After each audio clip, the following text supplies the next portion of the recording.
Hey, what's going on, everyone? My name is Matt Jarbo. This is Rustl'd for it's today, March 1st, 2018. It's the first of the month. I cannot believe we've already made it through February. And man, talk about a day. Today has just been crazy. First off, we had Sargon getting his account taken down. I don't know if you guys happen to see the video I made on that. Mostly because I feel like I was partially vindicated in making that video, and I say that because earlier tonight I actually happened to get contacted by a Google employee, a guy who works on the YouTube side, like the flagging side, and confirmed the reason why Sargon was in fact taken down, and it had everything to do with the new amount of employees coming in and the screw up with that. And I started thinking more about that too, because earlier this week, I was having like a lot of videos get confirmed for manual review. And I thought to myself, like, there's like no way. There's no freaking way that these things are going to be as bad as they're telling me, because I'm pretty careful about what I do. Those of you who watch this show, watch my content, you know that I'm pretty good. I don't swear as much. I may talk about some crazy stuff that may get demonetized, but I mean, these were videos that shouldn't have been demonetized that were demonetized.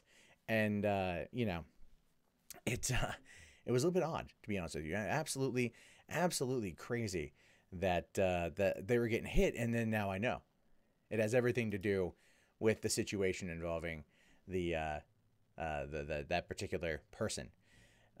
So there's definitely that. There's definitely that. One thing I want to do super freaking quick, because I want to try and see if this works. This is more of a YouTuber tip sort of thing. I don't know if it goes to everybody, but now what you're able to do is you are able to go to your page, go to your front page, and your home page, so to speak, and then go up there and basically pimp something out to your community. The first episode of talking about Trump and video games, because that's coming up,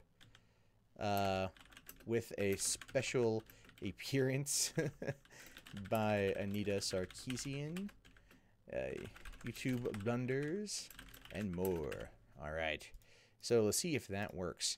So basically, you have the community tab, and you can post videos on there, and it goes out to people who watch predominantly on mobile. So I'll have to wait and see if that's actually something. So given the fact that I got a lot to get through tonight, I'm going to just more or less jump right into everything. I just want to confirm all of my stories real quick. And I'm okay. Let me ask you guys a question, and we'll put this to the chat first. Do you want to know more about the situation involving the 7th grader who went to school this morning with the intent to have a school shooting and ended up committing suicide instead? Is that something you would like to know more of? I do have that story prepped and ready to go. I just have not. I've been debating it like all day, but I do feel that it is worth talking about, because this was like a tragedy averted situation, but albeit tragic at the same time. So if you guys want that story, go ahead and smash on 1 on the button. Hit that 1, or if not, hit the 2. That's all it is. That's what it is. I'm gonna take a sip out of my Starbucks and everything else. Also, while showing you guys, I got a Fitbit. He says as he shows off his Starbucks. So yeah, I got a Fitbit yesterday. So okay, so all right, looking. I love that. Fuck, that sounds terrible. You should talk about it. Yeah, Jeremy. Yeah. We're talking about a Pearl Jam song. That's what's going on right now. That is clearly what's going on. All right. So for those of you who hit 2, sorry, the ayes have it. Not so much the nays, but the story is interesting, and it's not as long as you might think. So we'll jump right into that here. All right. So jumping over here into a tragic tale that is one that I want to discuss, because I understand it. And it's so sad that it happened, but at the same time, I'm kind of thankful that it happened the way that it did, because it averted the, if this was to be unavoidable, I should say, what happened here ultimately ended with only one person being killed and not a large amount, merely 2 weeks after Parkland. So a Jackson Township boy intended to carry out a school shooting before killing himself. When this broke earlier today, I was shocked because that's not something you expect to hear. You know, he skipped right to the end. He right to the end of Super Columbine Massacre RPG, just went right there. And for that, I am thankful. But to his parents and to his family and to his friends, of course, I have nothing but the deepest of sympathies, because this was clearly an issue that should have been seen and should have wholeheartedly been avoided. It says here that a 7th grade student developed an 8-step plan for carrying out a school shooting before he fatally shot himself last week at a Jackson Township middle school.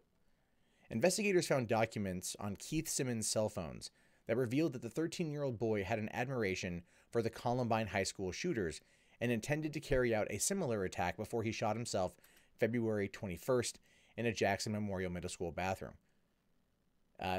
This is information that's just now coming out, even though it is over a week old, which is just crazy that we're just learning about this now. The documents show that Simmons intended to conduct a school shooting and harm other individuals. This is coming from Chief Mark Brink. The boy concealed a .22 caliber long gun under his clothes during a bus ride to the middle school, and surveillance shows him walking out of the bathroom with the gun in his hands. At least 5 students were nearby, and it's unclear why Simmons turned around, walked back into the bathroom, and shot himself. Brink says, "I don't think we'll ever have an answer for that." And you know what? I don't think there's ever going to be a solid answer, but there's always going to be some form of speculation. If this kid was bullied in 7th grade at like 12 years old, right? Or 13-year-old boy, right there at that age, I mean, you can understand the motivations, of course, without condoning them, but you can understand what would drive him to that point. And then you could understand probably the instant regret that would wash over him. If surveillance shows him walking out of the bathroom with the gun in his hands, and then he saw the 5 students nearby, or I don't know if he saw them, but they were there. I mean, at this point, you know, they were just easy targets, fish in a barrel sort of thing. He turned around, walked back into the bathroom, and he shot himself. Now, why? Why would that have happened? The best answer I can think of, if I were to put myself in the mindset of that kid, would be that instantaneous fear. The fear of being caught. What his family will say, what his friends will say, what his parents will say, what will the news say, what will strangers say. And that oftentimes plays a factor in these particular situations. You get to the end of what you've done and you realize there's nowhere left to go. So the only way out is to take your own life. This kid, I think, got scared. I think he realized where he was. I think he realized what he was doing. I think he realized everything that was about to go down. And he froze, and then had that immediate sense of, oh no, my parents. Oh no, I'm going to be grounded. Oh no, my life is over. And that's what prompted him to go and then end his life. And even though I said I'm thankful that no one else was hurt, if my speculation of this boy's motivations are even remotely correct, and I say this as a person who was bullied relentlessly in school, and I've talked openly about this before, I feel nothing but sympathy for him, because he was in a place where he felt he was found, there was no outlet. You know, no way out, I should say. And this is what happened. And the fact he had an 8-step plan, and he carried a .22 caliber long gun rifle. So, you know, I mean, 22 is not like the most powerful gun out there, but it can take you out if it's shot properly. Now, Simon took the gun from his mother's house. He also had approximately 80 rounds of ammunition and several bottle rockets, batteries, and an aerosol can in his backpack in an apparent attempt to construct an explosive. Explosive experts determined that the materials could not have been combined to make a bomb. This is a 13-year-old kid, man. His knowledge of IEDs is going to be minimal. His knowledge of explosives are probably going to be relegated to that of Home Alone. What he sees in the movies, what he sees on pop culture. He had bottle rockets, batteries in an aerosol can? You're not going to be able to MacGyver that into anything that's going to do anything. It's just like, I mean, the kid was 13. That's the saddest part about it. Now, Simons died the next day at the Akron Children's Hospital. The Summit County Medical Examiner's Office said Thursday that ruled his death a suicide. Investigators discovered an 8-step plan for the shooting that Simons documented on his cell phone from February 14th to February 20th. So, obviously, whatever triggered this was probably Parkland, given that it was on the same day. The notes revealed Simons intended to die carrying out the attack, saying, "I'll look into those little britches' eyes before I kill them, and I'll have followers because I'm so awesome. I know someone will follow me just like I followed Eric Harris and Dylan Klebold, me and them close to the same thing. It's going to be fun." He wrote in a February 17th note that named the Columbine shooters. Now, this brings up an interesting topic of discussion, and one that ultimately should be discussed. It wasn't like he sat there and he quoted Nicholas Cruz as the person who he is modeling this after. But he might as well have. And I say that because he mentioned Eric Harris and Dylan Klebold, the names of the guys from Columbine. I was 17 when Columbine happened. I was a junior in high school. I know their names. I know their faces. But this kid was born in 2004, 2005. 5 years after the events of Columbine. He would only know them by watching content that talked about them. And we always hear the stories of, over-glorifying the shooters, over-glorifying their plans, over-glorifying everything. And it becomes a very interesting discussion about whether or not you should, in fact, show their face and should, in fact, say their name. Philip DeFranco and Ben Shapiro have both said that they're not going to do it. Philly D's been doing it for a while. Shapiro just came to that realization and then decided to start virtue signaling on the rest of the media about it. I thought that was kind of funny. I'm in a different perspective, mostly because these are things I like to know. Not for the sake of wanting to copycat or to glorify their actions. For me personally, it boils down to just I want to understand why. I want motives. I want history. I want to see if this sort of thing can be looked at and possibly prevented. No one would have seen this coming. A 13-year-old kid trying to be like the Columbine shooters? It feels so out there. But then again, look at the Slender Man killings. Those girls are around the same age. What media these kids consume can have an impact. It's crazy. Anyway, the next day, Simons wrote that he was going to die, doing it, saying, "I hate those people. I'd hurt and destroy something bigger, but my school's an easy target." That's pretty haunting. Simons added February 19th that he'd been considering an attack for a few weeks and thought about it a few months. And probably the Parkland shooting is what prompted him to act. Now is the time. Now is the time I will be known for infinity. Brink said investigators have not uncovered anything aside from the notes on the cell phone that would indicate Simons was planning an attack. The boy was not very active on social media, saying there's no indication anyone else was involved with Simons' plan. Investigators also have not uncovered any evidence that would suggest Simons had issues at home or school. Teachers described him as a good student. Now, this generally seems to blow that particular narrative out of the water, right? Where you've always got this like, oh, they were a loner, they were an outcast, they were booted out of school, everyone hated them. As the case with Nicholas Cruz.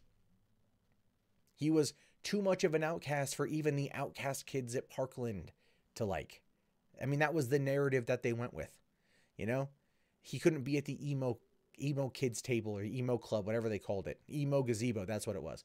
He couldn't be there. He was too much of a spaz, of a dweeb, of a geek, you know? And this kid is like almost the exact opposite of that, so to speak. No problems, no behavioral problems that they say here. He was a good student, but he was harboring a deep, dark secret. And that ultimately is what this kind of boils down to, that he was harboring this feeling. And that is one of the reasons why I honestly feel like mandated counseling for a lot of kids. Not like insane, intense psychotherapy, but I mean like just a general like, hey buddy, how's it going? Ask them some questions. Maybe dig a little bit beneath the surface. Figure out if they're plotting a mass murder. You know, a 13-year-old kid who's plotting this kind of thing for a few weeks or a few months is obviously trying to do something as a cry for help. There would have been some indication, I believe. But no one caught it. No one caught it. Investigators collected security video to develop a timeline for the boy's movements the day of the shooting. The video showed Simons leaves his house at 7:10 and walks with a notable limp to a bus stop. The boy concealed the gun under his clothes when he got onto the bus headed to the middle school. He arrived at the school at 7:44 a.m. and immediately proceeded to the bathroom. He walked out of the bathroom several minutes later carrying the gun in his hands. 4 students were in the hallway but didn't see the gun. Simons turned around, then walked back in the bathroom. He passed another student who saw the gun, and that student immediately went to tell an adult. Well, that student did the right thing.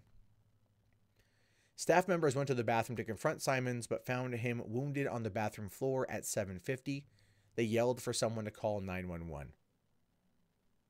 The shooting set off a panic among students, staff members, and parents who spent hours trying to pick up students from the middle school. Well, maybe there's a thing here. So between 7:44 and 7:50 is when he committed the act. The student passed him in the bathroom. It was probably the student who passed him in the bathroom. It's probably a student.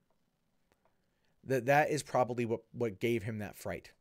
That made him think everything was over, that it was all gone, that it was done. It was probably that. I think we've all been there, not to the extent where this kid is, but we've all been in those moments where we get caught doing something we shouldn't. Because it does honestly appear like he was going to go through with it.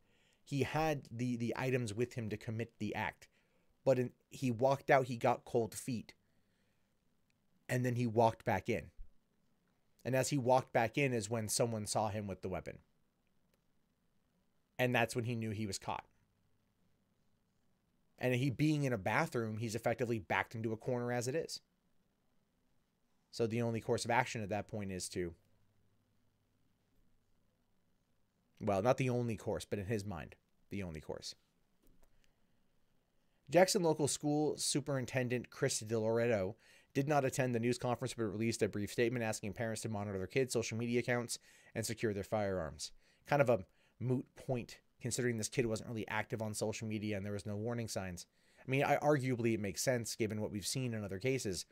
But yeah, securing your firearms is probably for the best, right?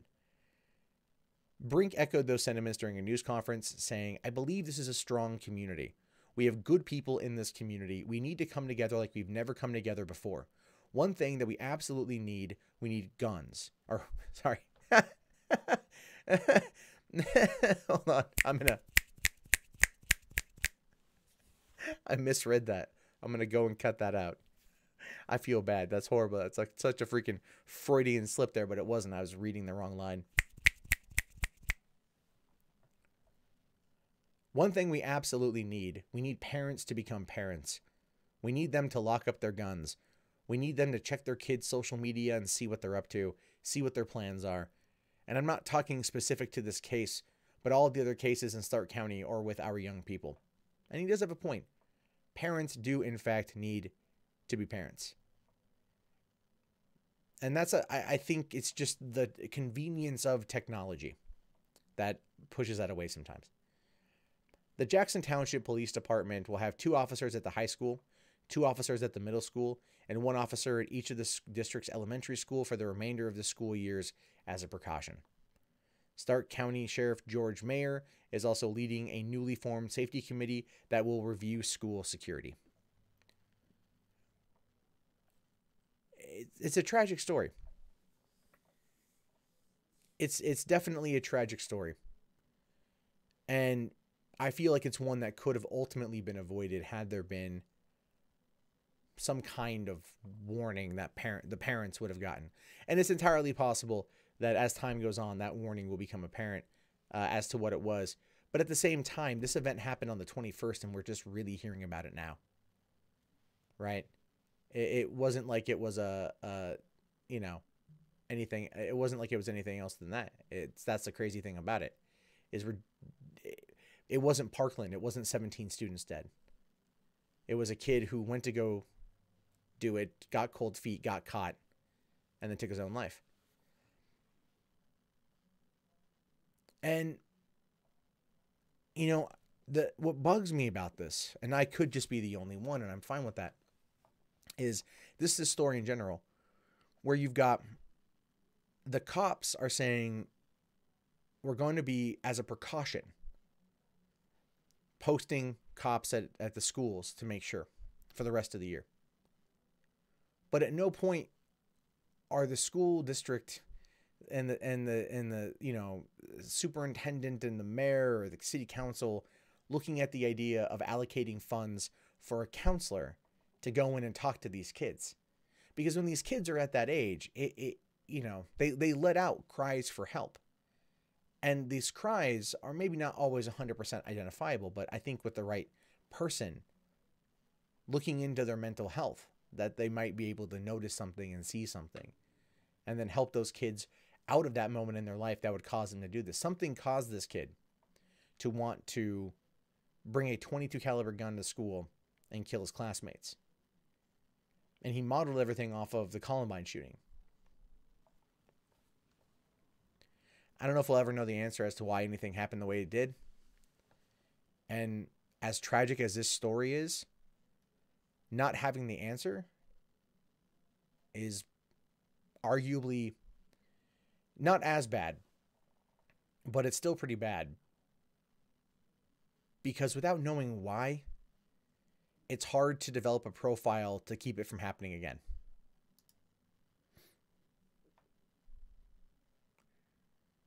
All right. That was a long one. Whew. Yeah. Yeah, I do the Claude Sandshark. I end up doing the I do the articles first and then I go through. I'm just taking a drink.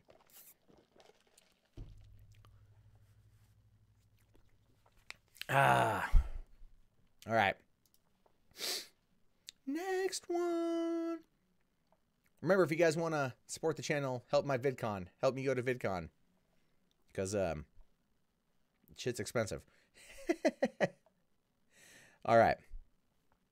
Let's jump over here to... Okay.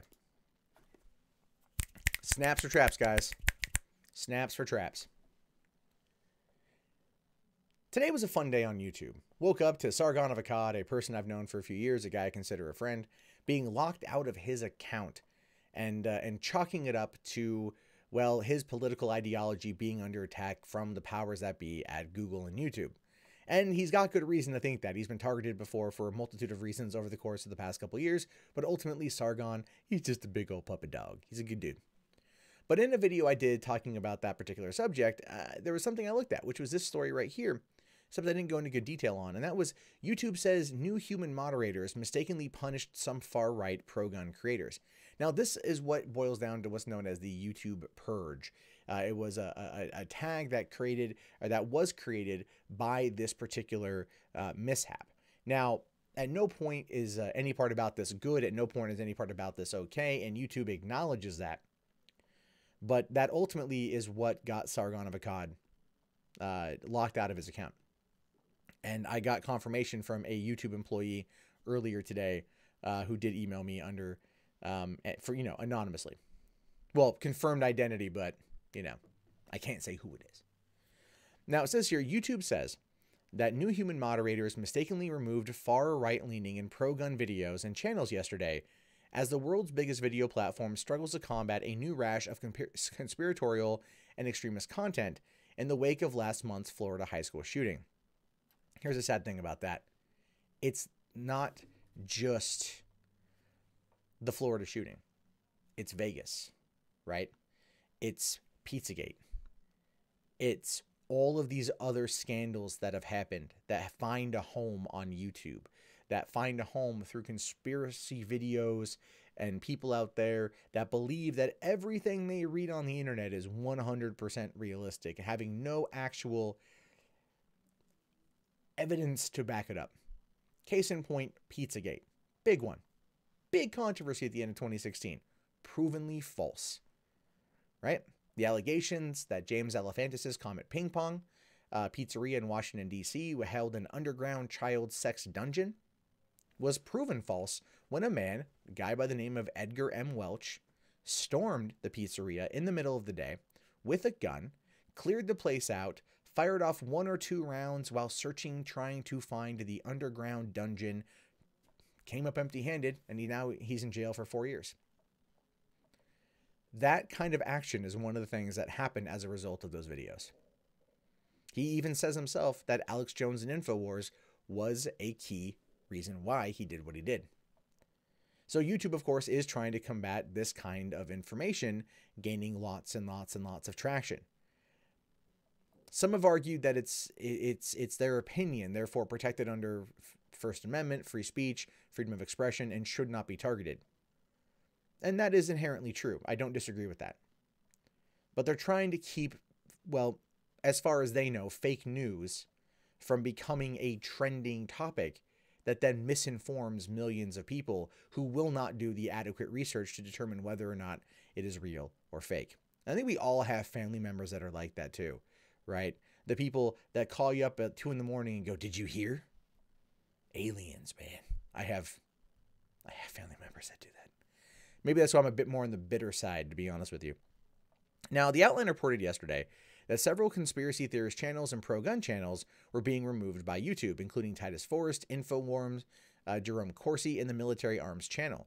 These actions were taken by the service following an embarrassing fiasco in which a video falsely claiming that one of the survivors of the Florida shooting, David Hogg, was a crisis actor, reached the top of YouTube's trending feed. And even though it's been proven that David Hogg is not a crisis actor, there are certain groups out there that are still trying to push the narrative. In fact, 4chan's poll board, the poll Twitter account, is still, as of today, trying to push the narrative that David Hogg is a crisis actor. This is where we are right now in terms of political information and dissemination. It's getting worse and it's getting worse. And that's why, in part, this kind of crap keeps happening. But shortly after the video and channels were removed yesterday, YouTube sharply reversed course, stating that as it aims to build a team of 10,000 humans to moderate content this year, new staffers made some faulty calls. As we hire rapidly and ramp up our policy enforcement teams throughout 2018, newer members may misapply some of our policies during the mistaken removals, a spokesperson told Bloomberg. We're continuing to enforce our existing policies regarding human or harmful and dangerous content. They have not changed. We'll reinstate any videos that were removed in error. And that's true. And a lot of them are getting put back. Like I said, Sargon's channel's back. And him and I had a conversation about that earlier today anyway, before he got his channel back. So, and I'm glad he did. Now, I like what Horrorpunks there says. Got to give conspiracy theorists the right to be wrong. Absolutely. And at no point am I advocating for anyone's channel or voice to be taken down. But there are people out there that do willfully spread misinformation and disinformation because they know how to manipulate the algorithm as a way to get profit. And in fact, it's one of the things that YouTube itself has been trying to change. And it's one of the reasons why I floated the idea about there being manipulation and interference from outside sources to push particular channels and particular thoughts and opinions and videos to the forefront using a lot of automated bots. And while YouTube itself has not come out and directly said that, their actions when it comes to the new monetization policy, 1,000 subscribers and 4,000 hours watched in a year, somewhat backs up that theory. Now, it goes on to say, Bloomberg notes that YouTube has not previously shuttered channels in a broad sweep, but has rather focused on removing individual videos that are in violation of its policies. Nevertheless, the incident illustrates the tricky balance it must strike in terms of maintaining a safe space for users and also fostering free speech. And this really is where YouTube is going to have the biggest amount of problems. Because, as I said in the video about Sargon, when they're hiring thousands and thousands and thousands of new employees, there are going to be errors. They go through a training program. They're going to have to learn what is or what isn't acceptable, and they're going to have to learn to put aside their particular personal opinions as a way to, not do this kind of stuff. And they did. And as I've said before, I was having trouble earlier this week with videos that should not have been impacted through manual review, getting flagged, getting demonetized entirely. That shouldn't have happened, but it did. Now we know why. Now, there are people out there, too, that are trying to argue with me. Oh, it's not true. It's more conspiracy. Why are you lapping up YouTube's jizz? Why are you taking it all down, you shill? Because in this case, Occam's razor applies. It really does. The idea here that they're hiring new employees from the San Francisco region, where this kind of liberal bias is alive and well, not wholeheartedly, not completely over the top. None of the, I don't know if it is or isn't. I'm merely pointing out that there is a large liberal bias there. And if it's a younger workforce that's coming in at a lower wage, that needs the job and they're getting hired, they may not have the full fundamental understanding of nuance in terms of political opinion, i.e. in regards to free speech and free expression versus hate speech. Right? YouTube has been trying to crack down. I did also mention last night on the stream the Atomwaffen, the neo-Nazi organization that has been linked to 5 direct or indirect killings. So they've been linked to a couple that have actually happened, and then they've also been linked to ones that they assume were done underneath them.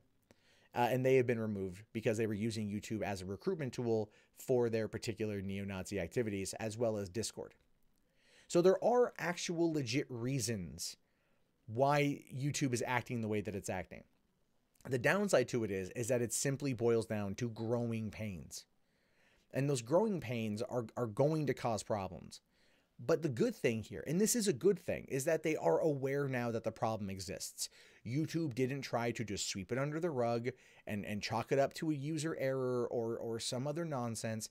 They legitimately said, hey, listen, we know this is a problem. We have to fix it. This is why it happened. And they're being upfront.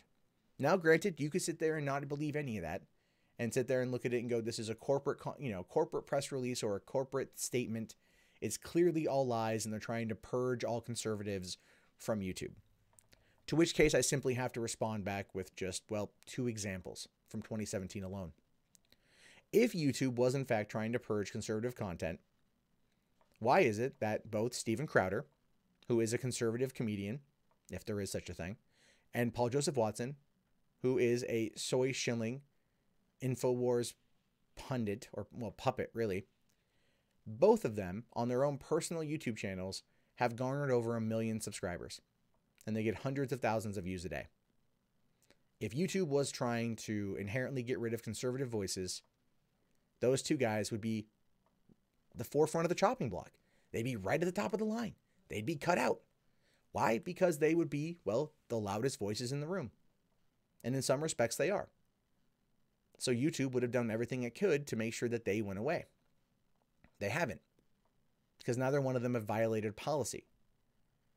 That's how it boils down to. Now, the other people that are learning this for the first time, think of it kind of like when Donald Trump has had his account suspended, right, on Twitter. And it was an employee on their way out the door, right? Low-level employee that probably shouldn't have had access to that, but did. There's not always safeguards in place for these sort of things. Not when you're trusting a human to be the person that's meant to manually review this stuff and manually act on behalf of the company. There's always going to be a problem. But at least we are aware now that it exists. And we now have knowledge and information and acknowledgement of a problem. Therefore, YouTube then can be held even further accountable if this is to happen again. It does finish up here by saying, it is unclear how the incident will impact InfoWars, an outlet owned by Alex Jones that represents one of the biggest conspiracy peddlers in all of YouTube. After receiving one strike for video also claiming Hogg was a crisis actor, The Hill reported yesterday that InfoWars got another strike, which would result in a two-week suspension. However, Jones subsequently said that the second strike has been removed and the channel appears to be posting videos as usual. Now, it's in these situations oftentimes where you get one and then other people try to mass report others. And it may be entirely possible that there are going to be bad actors at Google that come on in, get this job, and then use it as a way to start targeting individuals, start targeting people, you know, based on their viewpoints. And that could be a thing. At no point do I think that could not be a reality. As we've seen, the people who were doing this, getting, you know, they got busted for doing it. They were just having, you know, problems. And I do believe that people who are coming in may not understand. So there's going to be growing pains. The way that I see it is that 2017 was a deconstruction year of YouTube. 2018 will be a rebuilding year of YouTube. As I told Sargon of Akkad earlier today, Logan Paul's Forest video was probably one of the best things that could have happened to all of us who are afraid of this kind of retaliation on a mass wide sweeping scale. 2017 was that retaliation on a massive wide sweeping scale. It was. There's no two ways about it. The apocalypse kicked all of our asses.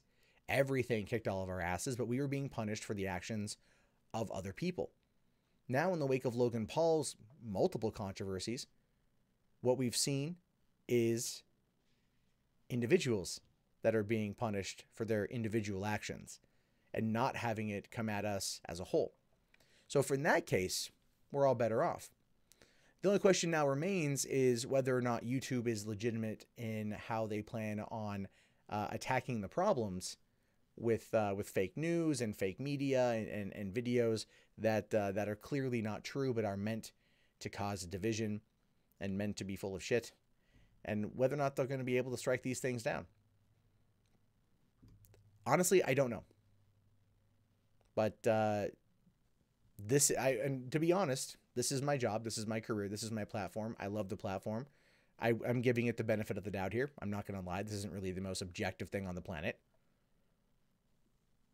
But all we can do now is wait and see. We have information. They've given us information. And if they screw up, we can use this to hold their feet to the fire. Which could very well happen sooner rather than later. So, oh, come on. Steven Crowder, come on, man. He's not that good. Crowder's not that good. All right, let me just refresh this page. Okay. Just load this so I can pause it. Come on, you son of a bitch. There we go. Really hate these autoplay videos. Yeah, you bet money on bad actors coming into Google. Yeah, I agree with that. I do think that would happen. Yeah.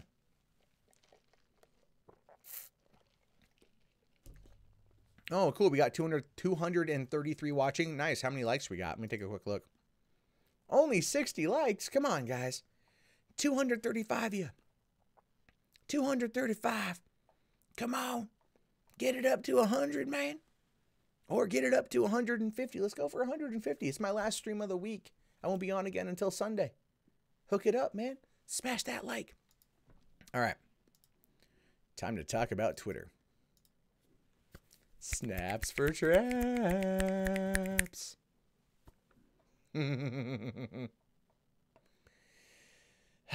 Twitter. It's the website I truly love to hate. I mean that.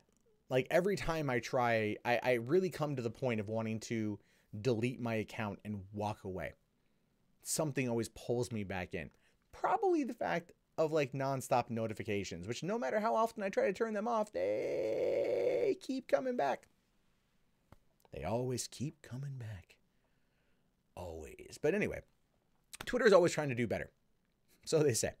There was the Twitter, was it the Twitter lockout the other day, or there was a bunch of conservative Twitter accounts ended up losing lots and lots and lots of followers as Twitter was getting rid of bot accounts and dead accounts and things like that. I know that they've been slowly doing that for a while. They had their big push the other day. Ever since around the end of last year, I've been at a steady decline. I've lost about 700 Twitter followers, and a lot of them are straight up bot accounts, straight up just bad accounts. And that happens. People follow. Twitter hasn't really been growing. That's one of the reasons why Twitter can't sell, is they really had just so many of these bot accounts. It just hurt them. So now Twitter CEO Jack Dorsey wants the public health in measuring, or the public help in measuring Twitter's health, right? So Jack Dorsey, who is, by the way, a complete incompetent person, who's more about pushing an ideological agenda and narrative over actually treating all users fairly on the platform, is asking for help, is asking that people, that you help him out, man. So it says here that Twitter CEO Jack Dorsey wants the public help in measuring the health of conversations on Twitter in an effort to combat the widespread abuse and hostility on the service. Oh no, I won't lie, there's clearly widespread abuse and an assload of just insane amounts of hostility. Like, it's insane. But then again, it's a service designed around 140 characters, and you can even create anonymous accounts. So, like, yeah, this kind of stuff is pretty much like the hotbed of it. Now, he asked users for suggestions on Thursday, saying he wants to develop a system of metrics that would be used to determine what makes Twitter conversation healthy, like how doctors diagnose the health of their patients by checking things like body temperature. Twitter would use these metrics to diagnose the health of online conversations and presumably create a system that promotes more positive comments. Okay, so they want you to feel happy on Twitter. They're trying to copy Facebook here, and they really are. Facebook knows, their algorithm knows, like, what will make you happy and what will make you sad, and they want you to be happy, so they will basically try working with you, looking at what you look at to tailor certain things to make you happy. They'll be able, they can truly figure this kind of crap out, and it's pretty scary. Obviously, Twitter wants the same thing. Twitter's probably thinking, like, well, Jack Dorsey obviously is thinking that if they're able to somehow create an algorithm that will determine the mood of the person, and they're able to then kind of pepper in happier, more jovial comments and conversations, then it might then elevate the person's mood and not be as hostile on Twitter. Although after all these years of Twitter, I don't even think that's possible anymore. I really don't. Like, not when you have blue checkmark people that are always freaking attacking everybody else. Right? That's why one of the reasons why they say, oh, blue check mark pretty much means like you're protected at Twitter. It's not entirely true. They've gotten rid of a whole bunch of conservative people and their verifications, but they left the liberals alone, right? The liberals that espouse nothing but, like, communist rhetoric, and they say stuff like kill all men and down with white people and stuff, like really racist, sexist, derogatory stuff that if you call them out on, they just hide behind their block bots. They don't create any kind of healthy environment, but they're the ones that are not only protected, but now under the new verification system, they are endorsed, essentially, endorsed by Twitter. Now, Dorsey acknowledged Twitter's failure to rein in some of its more toxic users over the years, saying the company has witnessed abuse, harassment, troll armies, manipulation through bots, and human coordination, misinformation campaigns, and increasingly divisive echo chambers. Oh, really? You want to talk about increasingly divisive echo chambers? Have you met Will Wheaton? One of the guys that you promoted extensively through the early years of Twitter. In fact, one of the reasons why that mop-headed bastard actually has the millions of followers that he does is because when you, i.e. Twitter, brought someone in, when someone opened a new account, you would say, hey, why don't you go and follow these people? Like Ashton Kutcher or Will Wheaton or other people in gaming and tech, curated lists of people that you literally forced on them by telling them, why don't you go and follow these 10 people? Therefore, endorsing those and probably the viewpoints, maybe not so much at the time, of these celebrities that had endorsed your product. So if anyone here is to blame ultimately for Twitter's downfall in that regard, it's you. It is. I'm sorry. It just truly is. Now, while Twitter loves instant public global messaging and conversation, the company didn't fully predict or understand the real world negative consequences. We acknowledge that now and are determined to find holistic and fair solutions. I think that's one of the reasons why they gave us 280 characters. I do. I think they gave us 280 characters so then we would so we would have more to write, so we wouldn't be as bound and restricted, to be a little bit freer. And I'm honestly on board 100% with 280. I like it quite a bit. But I can understand too what Jack is trying to do. I do. But you know where this is aimed. This isn't aimed at his allies, at his blue checkmark allies. This isn't aimed at people that are like that. This is aimed at people like me, or like Sargon before he was booted off of Twitter, right? Or Milo before he was booted off of Twitter. By so many people who've been booted off of Twitter because they didn't espouse the same political narrative and rhetoric and ideology and BS that people like Jack do. You know, not everyone out there can go and get photos with DeRay McKesson Jack, right? Yeah. Anyway, Twitter has said several times that it would take steps to stop offensive comments. It started removing the verified status of popular users, indicated as a blue checkmark on the profiles who post racist comments. But again, it's you know, blue checkmarks are saying kill all white people, totally fine. Totally fine. But you say kill all black people, whoa, man, whoa. That's going too far. It's true, and I'm a freaking liberal and I'm saying that. Like, that's the bad thing. I've witnessed this kind of stuff firsthand.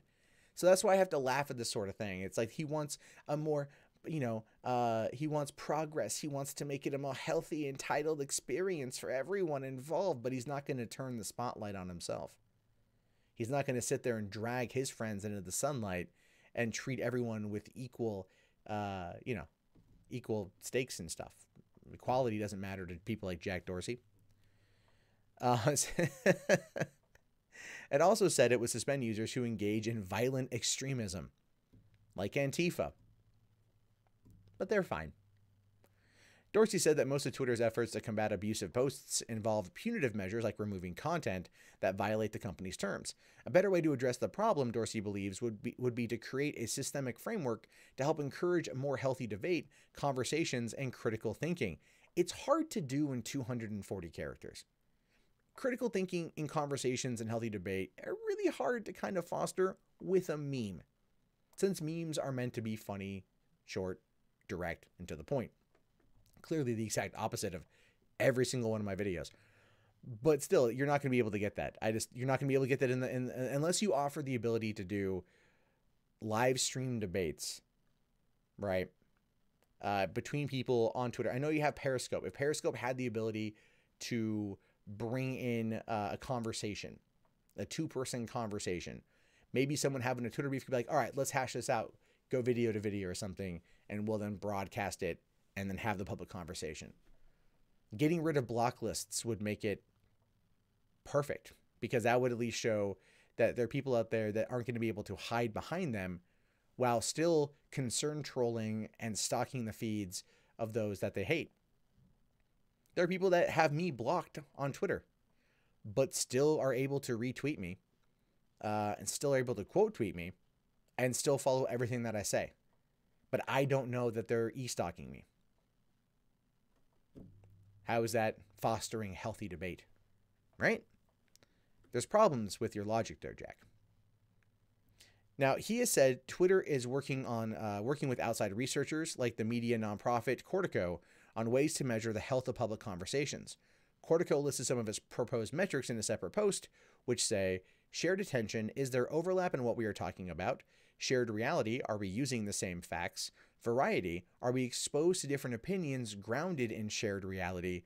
Receptivity, are we open, civil, and listening to different opinions? I love this one here. Are we using the same facts? Get out of here, Kellyanne Conway.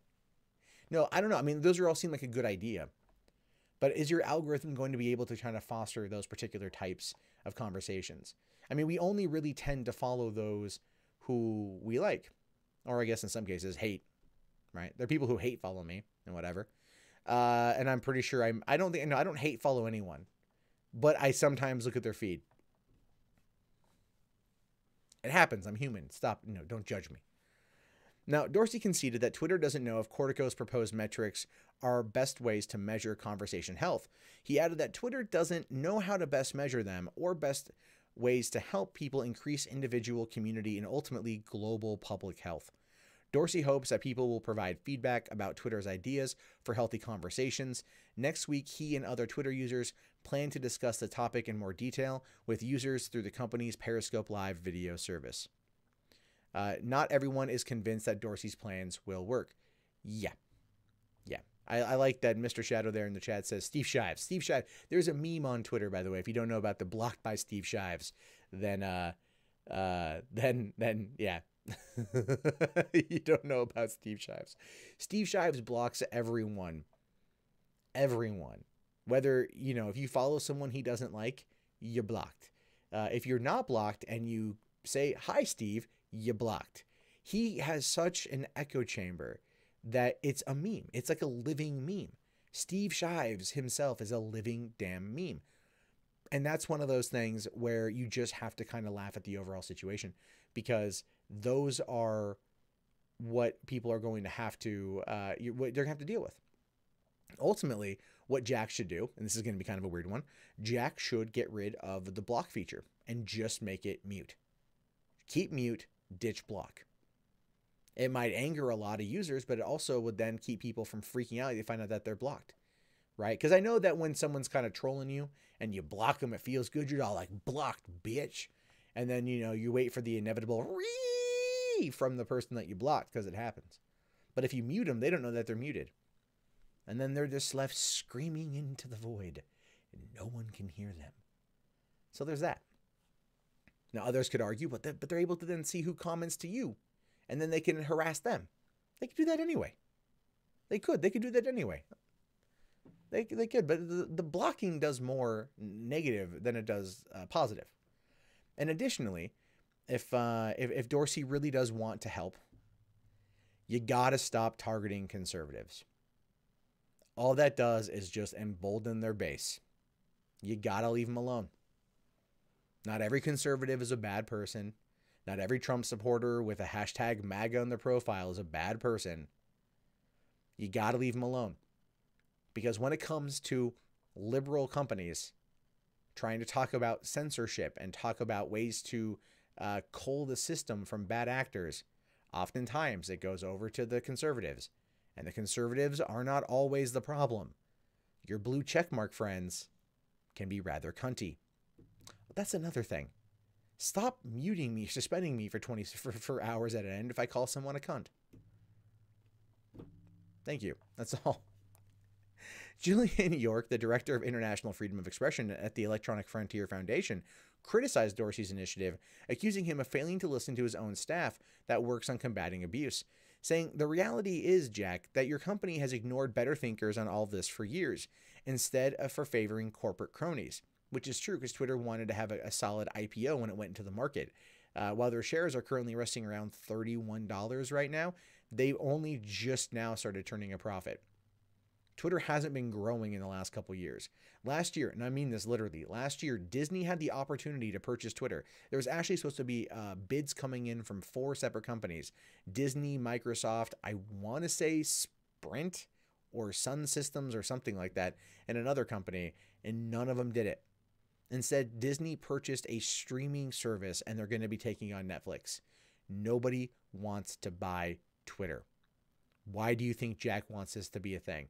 Because he knows nobody wants to buy Twitter. So if you can find a way to get rid of the bad actors or find a way to foster healthy conversations, then maybe someone will buy you. And then you can finally get out of this job you clearly freaking hate. So ultimately, looking at the situation, it boils down to this. This is just a way to kind of clean the apartment before trying to sell it. Now, it goes on to say here, some folks inside your Trust and Safety Council have privately told me they're just there to make you look good and that you don't listen. Yeah. Is any of those people Anita Sarkeesian? Because I'm pretty sure that's the reason why I could never get verified. I'm just saying. That's my personal thoughts on that one. Now, other Twitter users criticize Dorsey's plans. This guy here saying, is there a canonical list of all the times Jack has said Twitter is committed to change? Because it hasn't been true any time before now. It's very true. Seven Secret here says, I think the hardest part will be dealing with your lack of honesty. Twitter shadow bans conservative points of view, and you have employees who intentionally go after certain people with conservative values. If you want to be fair, it must apply to all users. 100% agreed. Dorsey seems to have anticipated the skeptical response and said that he doesn't believe this will be easy. By saying here, definitely don't believe this will be easy. That's why we must be more open. So, okay, as I said, this is clearly an attempt to put a bit of polish on this turd in order to sell it. All right, because that's the whole goal. I think they have like a value at around 16 billion, but they're never going to get it. Right? They're never going to get it. One of the only things right now keeping Twitter even remotely relevant probably is Donald Trump. Probably. Because every time he tweets from the toilet at 3 a.m., it makes worldwide news. Right? Donald Trump tweets out, hemorrhoids acting up, get me some Preparation H. And Preparation H stocks, they skyrocket. And it calls for Obamacare for people to get their hemorrhoids looked at, also skyrocket. I mean, look, that's the whole point. So anyway, stupid, dumb joke aside, if there is to be change, it has to be equality. And I mean true equality. You have to be willing, Jack Dorsey and the other people at Twitter, to put your money where your mouth is and not just cater to the liberal voices that are ultimately as fascist as those that they hate. Because when you start to shut down as much speech as you've shut down over the years, you really don't have a leg to stand on when it comes to the idea of promoting a healthy dialogue and fostering constructive conversation. What you want is to find a way to make Twitter users less hateful towards each other so you can, in fact, sell the company. And I'm going to tell you the one piece of advice I would tell you, regardless of anything you suggested. You want to make the first step in change would be you to quit. Jack Dorsey needs to step down in order to be the first step for change at Twitter. If the buck stops with him, it should have happened a long freaking time ago.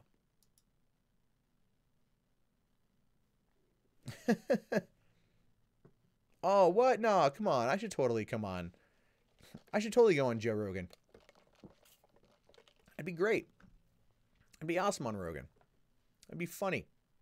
Really funny. Okay. I'll do this one here. You use Twitter to find commission artists? That's good.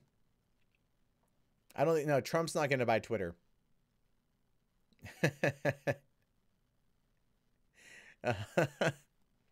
I'm telling you, if you guys want me to go on to the to Joe Rogan, you gotta tweet at Joe Rogan to have me come on.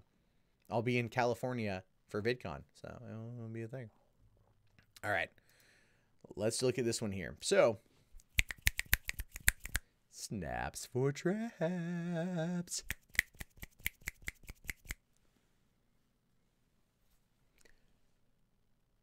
You know what I miss? The days of Harambe. Mid-2016 was just a great time. It really was. It felt like a really, really, really good time, right? You had Harambe get killed in that tragic event in Cincinnati Zoo, and then all the memes were born.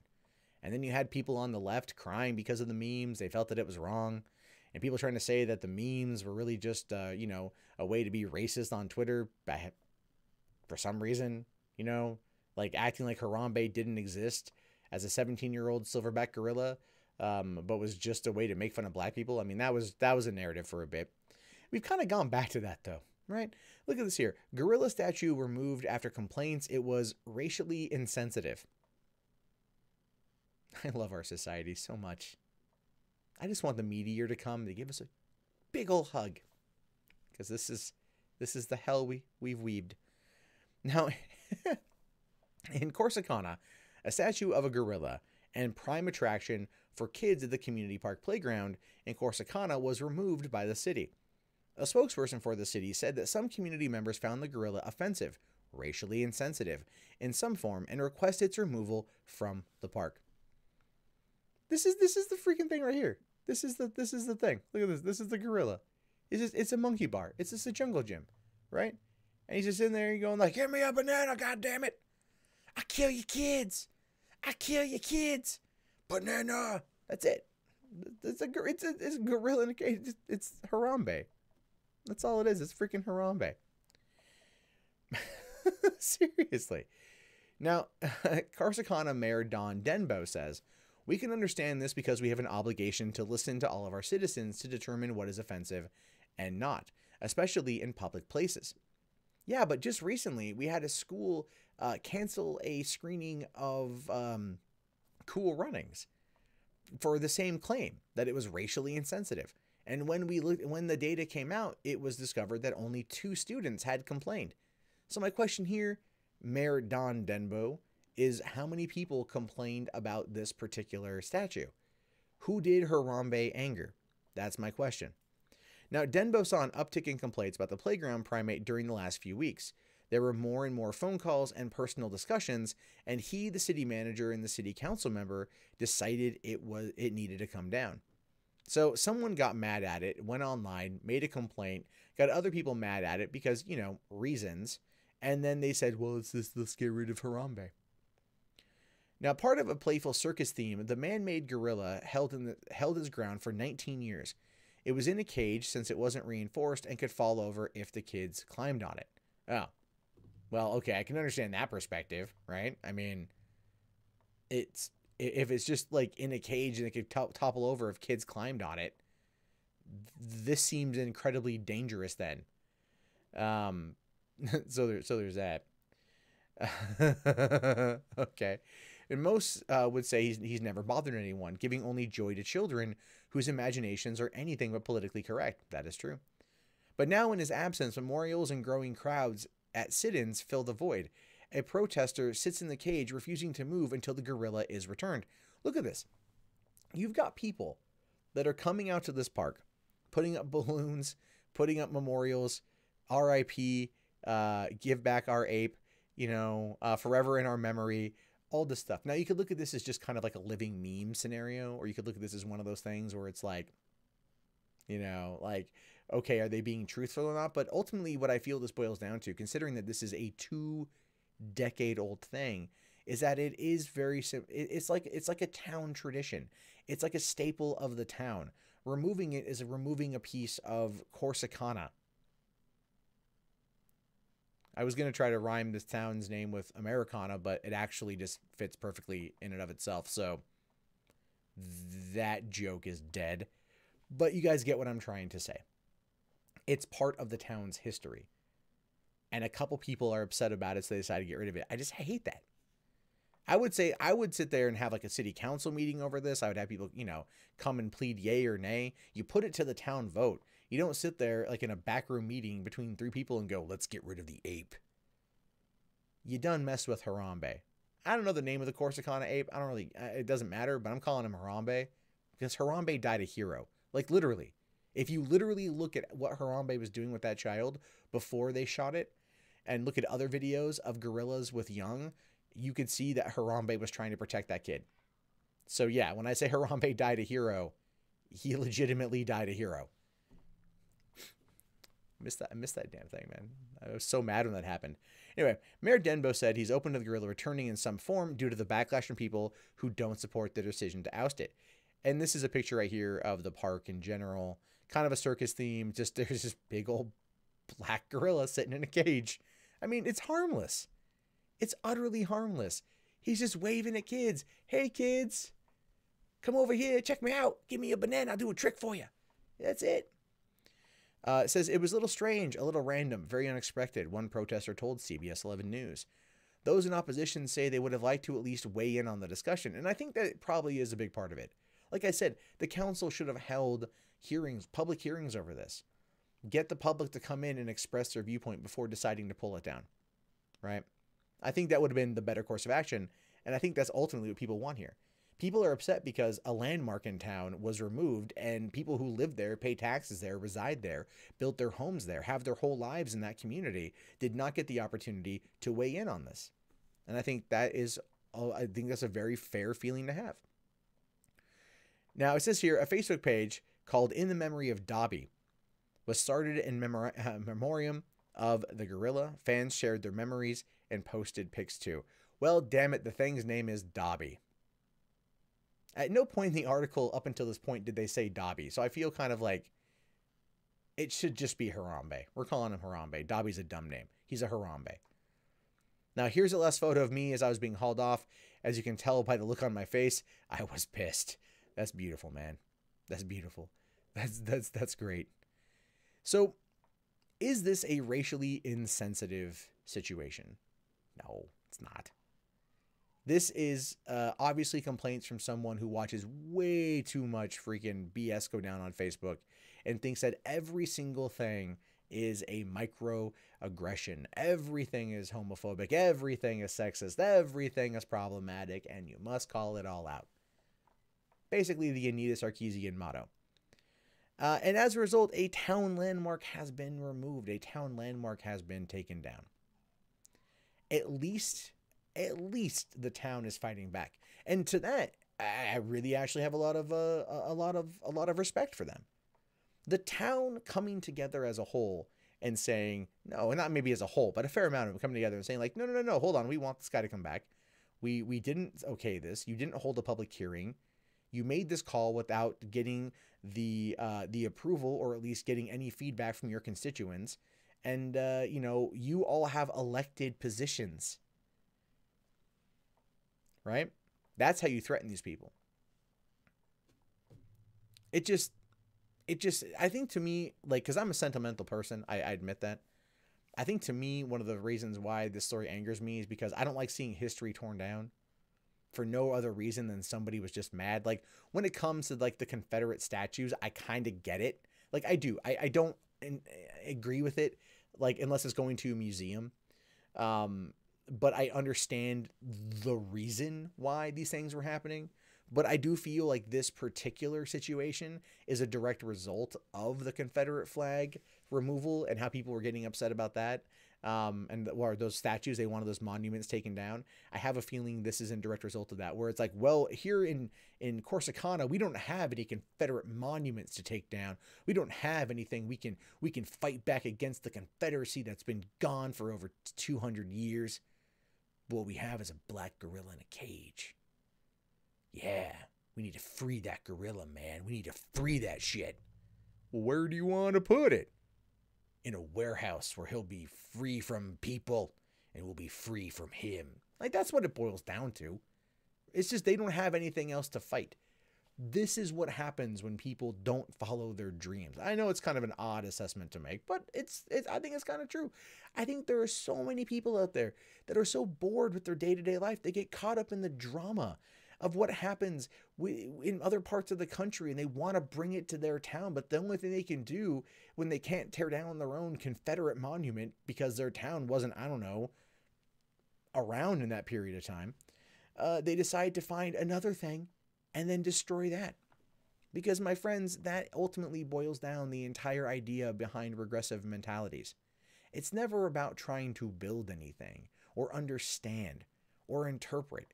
It's all about destruction, all about taking away for the sensibilities of just a minor group of people. And that is just sad. It's pathetic that no one ever wants to tell people no. And quite frankly, and I mean this for myself too, sometimes all of us need to be told no. Or else, if we just don't do it, we'll find ourselves in a position where we're going to be getting rid of our own Harambe. And nobody wants that. In his name, what's the joke for her? I'm going to cut it, but it's like, what's the name for Harambe? Oh, right. All right, hold on. I'm going to cut that in at the end. Rip Harambe. Peace be upon him. I might add that in. I might. I'm calling him, I know his name is Dobby. I'm calling him Harambe. His name is Harambe. That's what I'm calling him. That's his name. That's his name now. That's what it is. That's his name. His name is Harambe. But yeah. All right. So I got one more to go. I'm just gonna take a quick break here, get something to drink. That's pretty damn funny.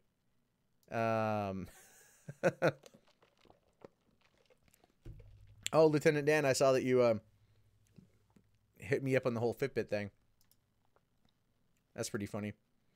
It's not tied to that email, so unfortunately, that's not there. But let's see. Hold on, I just got to check something real quick. Okay, so we are looking at right now 251 people watching. Fantastic. Thank you guys so much. I'm really glad you guys are all here. His name was Robert Harambe. Yes. Yes. I need to get that on a t-shirt too. I need to get that made on a t-shirt. Let's try to get this motherfucker to 200 to 150. If not 175. We're close. I think we can make it. I believe in you. Not all gorillas are Harambe, you racist. Not all gorillas are Harambe. All gorillas want to be Harambe. Harambe is like the Gaston of gorillas. All the female gorillas want to fuck him.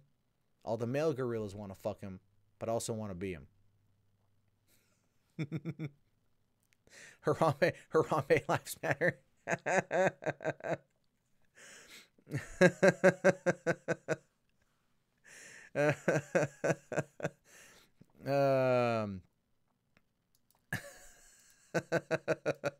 Oh, Harambe lives. Yeah, all right, 122. We do it, guys. I believe in you. All right, I do see that there are a couple super chats here. I'm going to get to those at the end. Those will be the first questions asked. So if you have any questions, since it is the final show of the week, I'm going to shill my ass off anyway. Check me out, Patreon, or not, Streamlabs. Help me go to VidCon. As you guys can see right here is a good way to do that. And then also super chats go to help out too, because VidCon is going to be a lot of fun and it's expensive as fuck. So the final story we're looking at tonight, the final one that we'll be getting into here in just 1 second, is funny because it combines a couple of my I guess you could say my favorite things, right? And that would be Anita Sarkeesian and Donald Trump. And this is where it's going to be great. So I saved the best one for last night. Snaps. Oh, there we go. Snaps for traps.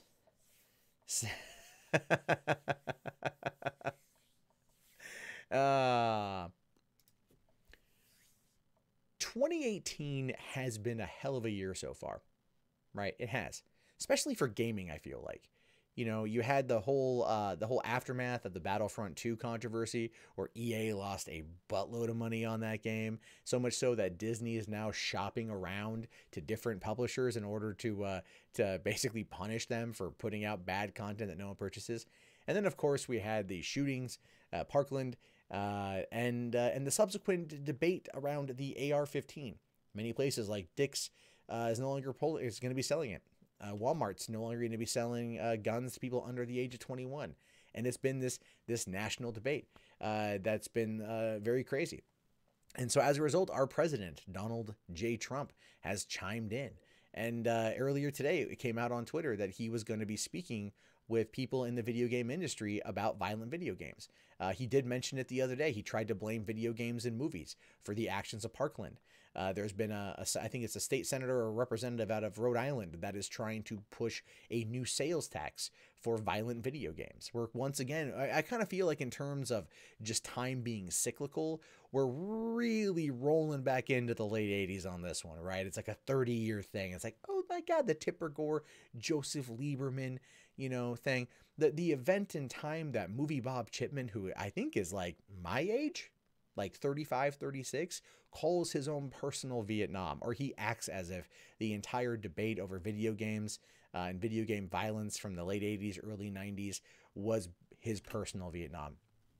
It's just, no, it's, no, but that's movie Bob for you. So what do you expect? Anyway, Anita Sarkeesian criticizes Trump for anti-violent game rhetoric despite sharing Trump's views. Yeah.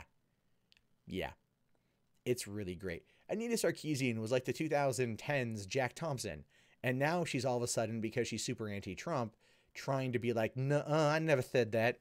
I never made those kind of claims. You can't put that on me. You don't know me." Oh no, Anita. I think I would argue out of almost anyone on YouTube, I'm one of the few that know you the best. And so yes, this title is 100% accurate. 100% accurate. And if you care to talk about it, I'll be at VidCon. And you could then, once again, have a black suited elite security guard make sure that if I talk to anybody, they're going to move to intercept me, thinking I'm going to strike. That was fun. So thanks for that. Anyway, culture critic Anita Sarkeesian criticized President Donald Trump for his recent meetings and statements blaming video games or violent video games and movies for the Parkland, Florida high school shooting. She tweeted out that President Trump has been using video games as a scapegoat. Oh, yes. Yes, she says here, Trump using video games as a scapegoat. I'm sorry, is that the pot meeting the kettle? I do believe it is. It's completely the pot meeting the kettle. That is the most hypocritical thing she has ever said. Oh my God. She has rallied on now. We're talking 6 years. 6 years in May from when she started her Kickstarter campaign, where she raised $158,922 for tropes versus women in video games, and she only finished it in 2017. It was supposed to be like 6 episodes, turned into 13, still took 5 years. She still stole video game footage for the very first episode. That's been proven. They manipulated Hitman footage to basically try to smear the game. That's also been proven. She's Jack Thompson, just with hoop earrings. Some of One Angry Gamer's readers feared the media would be latching onto her comments to use as a sounding board for anti-Trump screeds, despite the fact that Sarkeesian is no saint when it comes to criticizing video games for violence and sexism, and didn't hesitate to go to the United Nations in a bid to have censorship applied to online communities. It's not so much just online communities. I mean, quite frankly, and I mean this quite frankly, Anita Sarkeesian traveled to the United Nations with one Zoe Quinn in order to ask them to basically get people to stop criticizing her on the internet. As far as like top Anita Sarkeesian moments go, that's my personal favorite. That's my personal favorite. It really is. Outside of the time at VidCon last year where we locked eyes for a second and then she pulled out her phone to call security. So there's that too. But no. Ultimately, yeah, that was my favorite. Like, how can you sit there and it's just, oh my God. Now, in fact, during the 2015 E3 press conference that Bethesda held, Anita Sarkeesian used Feminist Frequency Twitter account to reproach the industry for the extreme violence that was on display for the then upcoming release of the 2016 version of Doom. This tweet was posted on June 14, 2015, saying the level of extreme violence shouldn't be considered normal. That's not an excuse to say it's expected because Doom, that's the problem. Right. So when at E3 2015, when they showed off the Doom footage, everyone lost their minds because Doom is a godsend of a first person shooter. And Anita was out there basically just, and no one cared. Everyone laughed at her for that too. Everyone laughed at her. That was kind of like the beginning of the end of Anita Sarkeesian getting any kind of like real, I think, rational attention. It's been almost 3 years. Like, she hasn't really been looked at the same since. When she went after Doom, even her comrades were just like, you're gonna want to stop. Okay, you're gonna want to stop there. She goes on. So here it goes. President Donald Trump said the exact same thing about violent video games. Here is a tweet from December 17th, 2012. From Trump before he became the president of the United States. Now, keep in mind, this is within the same year that Anita started the Tropes We Women campaign. This was before that stuff ended up coming out. So it says that video game violence and glorification must be stopped. It is creating monsters.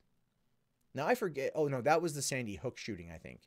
I have a feeling that's what he was referring to as Sandy Hook. That was right around the same time. And then again, I still don't remember if Adam Lanza, when he killed his mother, took her gun safe key, took her guns to Sandy Hook Elementary and killed those students, if he was doing it because of Doom or because of, what was that in 2012, Halo or some Call of Duty or something. I don't think that was the case. So we already know that video games and violence and causing sexism, there's no intrinsic link between them. We already know this.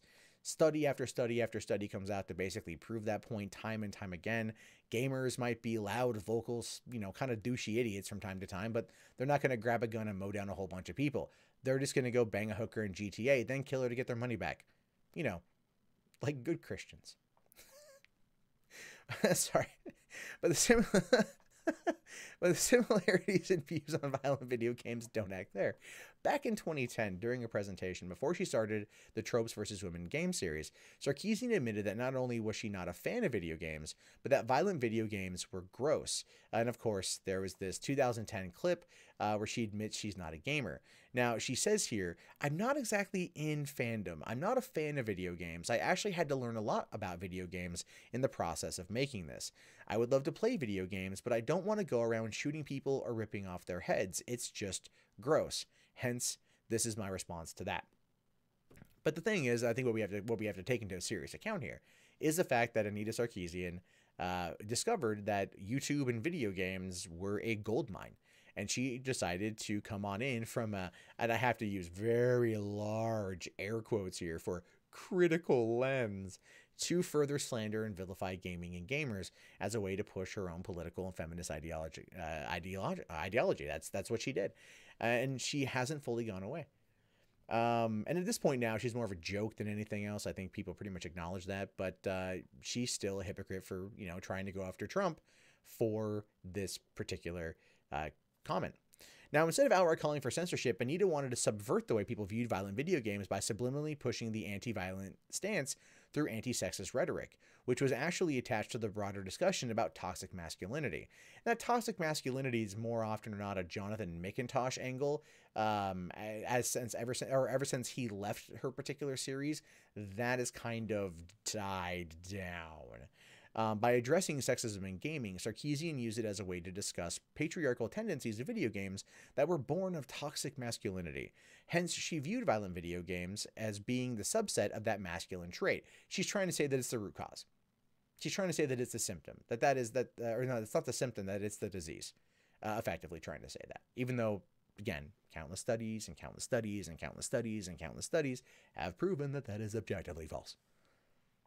President Donald Trump didn't have to use gender politics to get across his dislike of violence in media, simply stating that, I'm hearing more and more that people say the levels of violence on video games is really shaping young people's thoughts. Whenever Trump says I'm hearing more and more, it's a thought he just thought up himself. I mean, it's pretty apparent at this point that when he says that, no one actually told him that. It's just something that he thought of and doesn't want to actually assign ownership to his own thoughts. Go back and look at every time he says that. You can pretty much tell. In a separate meeting with members of Congress just recently, President Trump reiterating his disdain for extreme violence, saying, I think it's very important. The video games, the movies, the internet stuff, it's so violent, it's so incredible. I see it. I get to see things you'd be amazed at. I have a very young son who watches. I look at some of the things he's watching and I say, how is that possible? And this is what kids are watching. And maybe you should have a look at it. Well, here's the thing with that, Donald Trump. I understand where you're coming from with Barron. I do. I in no way am I going to look at a father who clearly is 59 years older, or really 60 years older than his youngest son, and try to pretty much realize that the father's going to have a solid grasp on what the kid is watching. But as what I would say in any one of these situations, I would very much love to see an example provided. I don't know what Barron watches. Is it The Walking Dead or is it Powerpuff Girls? These are things we need to know to have a better an idea of the context of what you're saying here. But that's the thing. He speaks in generalities that are designed as specifics, even though they're not. Both Donald Trump and Anita Sarkeesian believe that overt violence in video games are gross and incredible, the latter of which was used with negative connotations. Both believe that video game media can shape the minds of players. No, well, I mean, video game media in terms of maybe the marketing is what they're referring to, but when it comes to actual games journalists, let's be fair, they don't. While Sarkeesian never focused solely on video game violence in her videos, she did believe that sexist themes in games could help shape sexist views about women in real life. From the first episode of Tropes v. Women, she states this: the reality is that this trope is being used in a real-world context where backward sexist attitudes are already rampant. It's a sad fact that a large percentage of the world's population still clings to the deeply sexist belief that women as a group need to be sheltered, protected, and taken care of by men. The belief that women are somehow naturally weaker gender is a deeply ingrained, socially constructed myth, which of course is completely false, but the notion is reinforced and perpetuated when women are continuously portrayed as frail, fragile, and vulnerable creatures. Just to be clear, I'm not saying that all games using the damsel in distress as a plot device are automatically sexist or have no value, but it's undeniable that popular culture is a powerful influence in our lives, and the damsel in distress trope as a recurring trend does help to make normalize extremely toxic, patronizing, and patronistic attitudes about women. Same argument, different subject, but you can see the point, and also the same medium. So to recap, President Donald Trump believes extreme violence can help negatively shape the views and minds of young gamers. Culture critic Anita Sarkeesian believes that violence and sexism can help negatively shape the minds and views of gamers. It's just, they're two sides of the same coin, but that's it. They're like the same argument, just a different target. And it's, yeah, like they are. It's so her going after him for this is just her going after him for Trump. Now, as a way to be politically antipodes to President Trump, we're seeing identitarian propagandists like Sarkeesian and Polygon take opposing stances to what the president has stated, despite sharing similar or identical views in the past. And this is where this is my favorite part, because we're going to see the games journalists' heads spin. They're just going to spin out of control. They're gonna go, oh God, no, I gotta go against Trump. No. This is gonna happen. It's gonna be pretty funny. Hopefully gamers can see through the ruse from the media and certain critics who are now trying to get back in the good grace of the community. This is despite the fact that just over 4 years ago, games journalists launched an anti-gamer crusade that made its way all to the mainstream media. Certain journalists even went as far as to say that members of the gaming community were worse than ISIS. And that, of course, is Devin Faraci, who I did talk about last night. And if we found out him being a male feminist is, a bad thing because he did some bad stuff. But here's another thing, too. Something that Billy D here did not cover, and I think should be added to this. When President Donald Trump when he was President-elect Donald Trump, Miss Sarkeesian, who does head up the Feminist Frequency 501c3 nonprofit organization, took to the streets in protest, live streaming and live tweeting on the Feminist Frequency Twitter, as well as the Feminist Frequency Facebook page. She released a video talking about how they basically wanted to battle Trump, and she was soliciting donations as a way to continue doing that. Basically, what happened at that moment in time was she was violating the rules of a 501c3 nonprofit, which cannot use their platform to engage in political discourse. That is a violation. She could lose a classification. When that was called out, which I believe it was first by Thunderfoot, she promptly stopped. So Anita Sarkeesian is hugely anti-Donald Trump, and she would take the exact opposite stance of him as a way to just fight back. Now, what I would love, and I mean this in the most earnest of ways, if there was a way that we could get Donald Trump to say Gamergate was a bad thing, and that Gamergate were the bad guys, which we all know is a lie, would Anita, at that point, and her cronies at Polygon, Zoe Quinn and Kotaku, all of a sudden come running to us with open arms simply to oppose the president? I think they'd heavily consider it.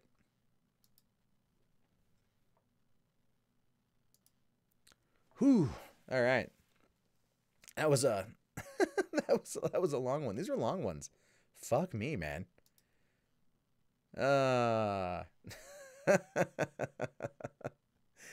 were long. All right, guys. That was good. We got through 5 stories. We got through 5. We got through 5. Oh shit. I'm just saying. I am literally just saying, if they could get Anita Sarkeesian, if we could get Donald Trump to all of a sudden like hate Gamergate, then they would start defending us as being not all that bad. If the shooting was at an all-girls school, would Anita be on? I missed it. Sorry.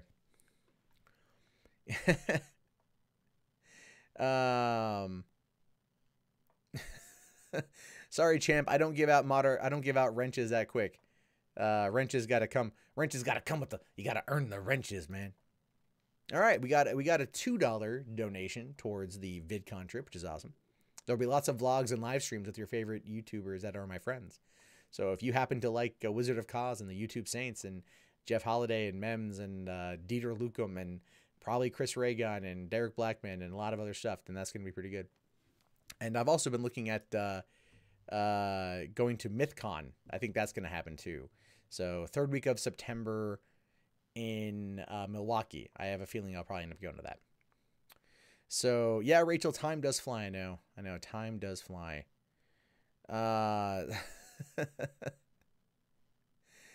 So you want a wrench? I give out wrenches occasionally. I do. I give out the wrench. I give you a monkey wrench in the face. All right. So there were some super chats. I do want to get to those. Let me go and bring that up right here. Okay. So, Champ, you think I should be grateful that you're here? I am grateful, sir, that you are here. I do.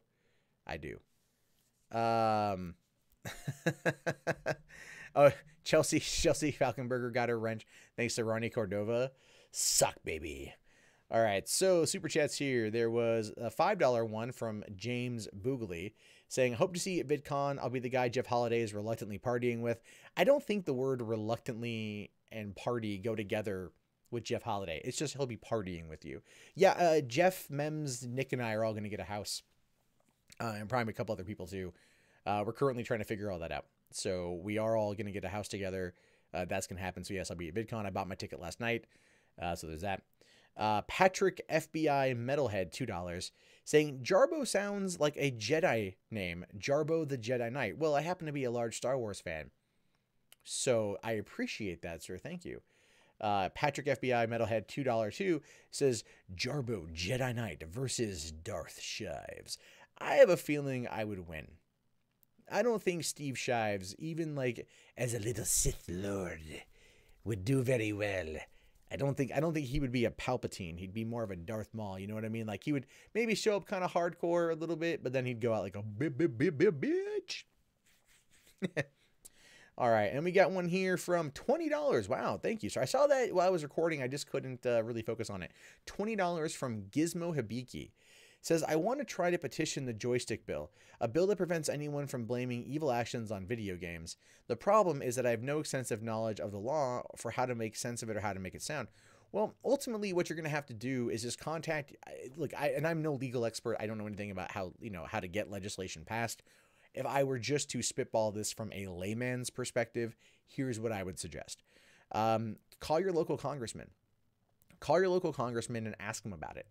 Or email them. A lot of times they'll respond to email. You also not only have your U.S. senators, you also have your state senators. You have your state House representatives, I think, too, right? Like you've got a lot of people you can talk to. Now, if you're looking to do this on a national stage, you're going to have to go through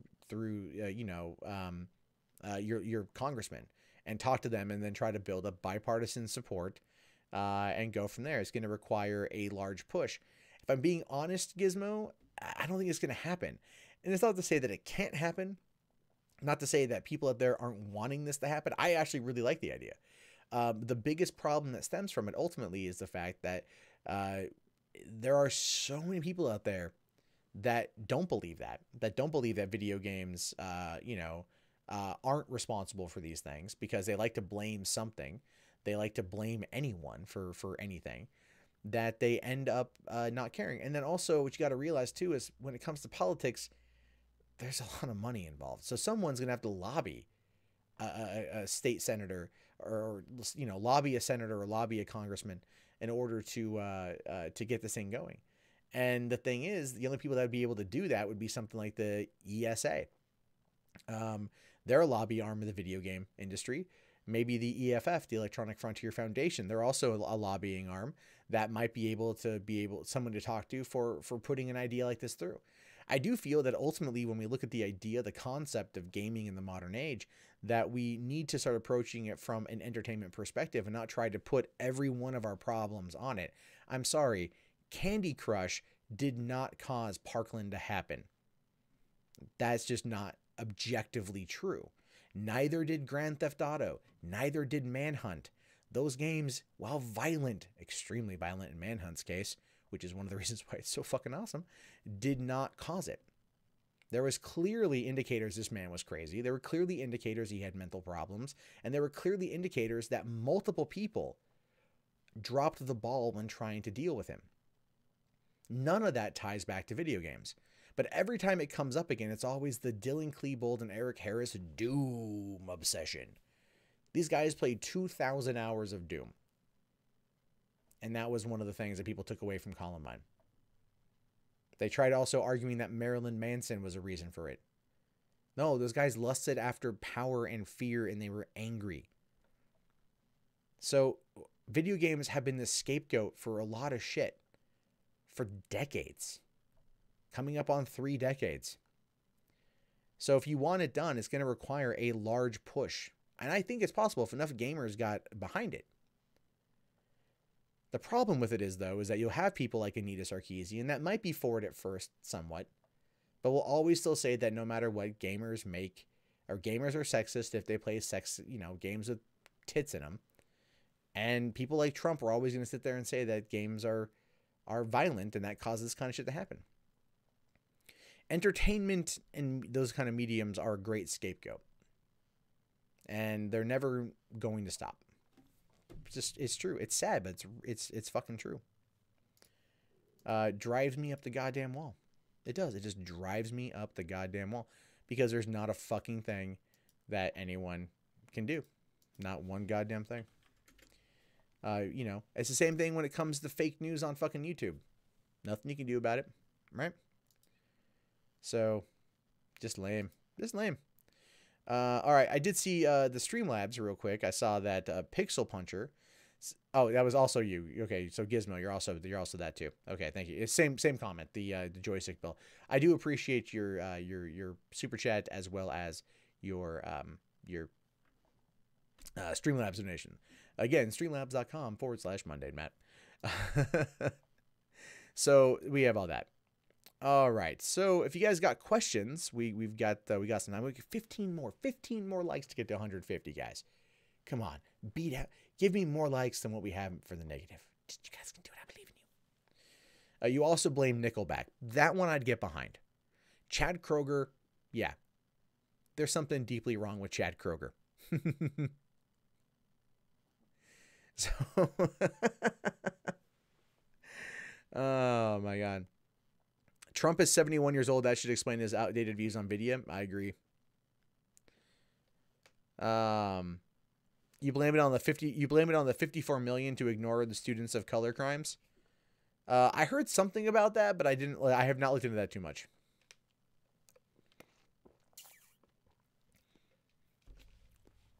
All right. Oh, Chelsea, did you send me that how it should have ended for The Last Jedi? Is that what you did? Is that what you did? All right, fine. The last thing we do tonight is we'll watch that. Traps did do 9/11. Yeah, but aren't you a trap? So where were you September 11th, 1911? Where were you September 11th, 2001? So that is what Crowder... I don't know. I don't follow Steven Crowder at all, period. So I have no idea what he's up to. I know the meme was a thing. I thought it was funny. When will Trump come out as a TERF? I don't think Trump is a TERF. That'd be pretty funny. Trump is old enough to skip the draft in Vietnam. His opinions on anything except black and white picture films is irrelevant.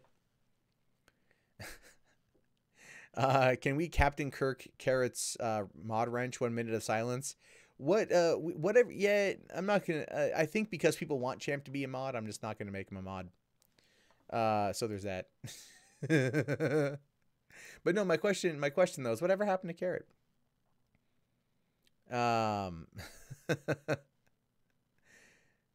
So let's see here. If you count the dislikes, it's already over 150. I do agree. We're two away from the 150 mark. Everyone knows Jason Voorhees did 9/11. Yeah, did he wrap one of the towers in a sleeping bag and bash it against the tree for fucking the other tower? That'd be pretty funny.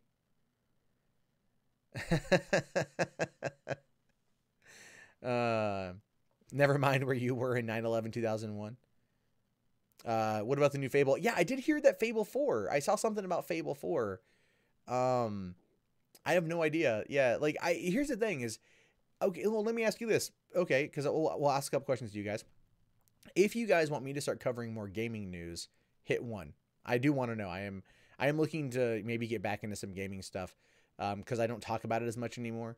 Like that first story was like super fucking depressive, or depressing. So like, I get it. Why do I not like Steven Crowder? He's not funny. Okay, here's the thing. If you want to be funny, but don't be like, what I feel in some cases are intentionally misleading. Like when he's talking about something and then he'll go and he'll do a skit, and the skit is obviously made up. He treats it as if it's real, and there's some people out there, they would view it as real, and it sends wrong information. It sends like less information. Okay, Unknown Archive. Jesus Christ, dude. You want gaming news? Okay, I get it. Okay, fine. Unknown Archive wants gaming news. No, Bruce Campbell, I'm not going to be stopping the movie stuff. Okay. So I'll tell. Good thing I'm not. Crowder has his moments. I'll grant you that. I think everyone has their moments. There are people I know that don't like me, but they'll say at least I have my moments. You know, it is what it is. Okay, fine. If you guys think I should start another YouTube channel for nothing but gaming news, press nothing, because I don't want to do that. I can barely keep up with both of these things. I'm not biased against him because he's right wing. I'm not biased against anyone because they're right wing. I'm biased against him because I feel like he intentionally misleads shit. And so there's that. I don't care if you're right wing. I've defended right wingers, you know? So Michael Vick did 9/11. Steven Crowder owns more dresses than you do, probably. You think Fable 3 is good? I like Fable 3. My favorite's actually Fable 2. So, Crowder's to the right as TYT is to the left. He's just as disingenuous in many ways. I agree, BG Corporation. I wasn't legitimately saying say nothing, but that is clearly my fault. Yeah, that's clearly my fault. Boobs. Let's see. Do I feel like the failure of the Sega Saturn might be the reason why the Dreamcast is underrated? No, the Dreamcast is underrated because it came out a year before the PlayStation 2, and it could not compete. The PlayStation 2 having a DVD player was just insane. Like, just insane. And it was like the same, no, it was $250, whereas the Dreamcast was $200 at the time when it came out. And it was the PlayStation 2.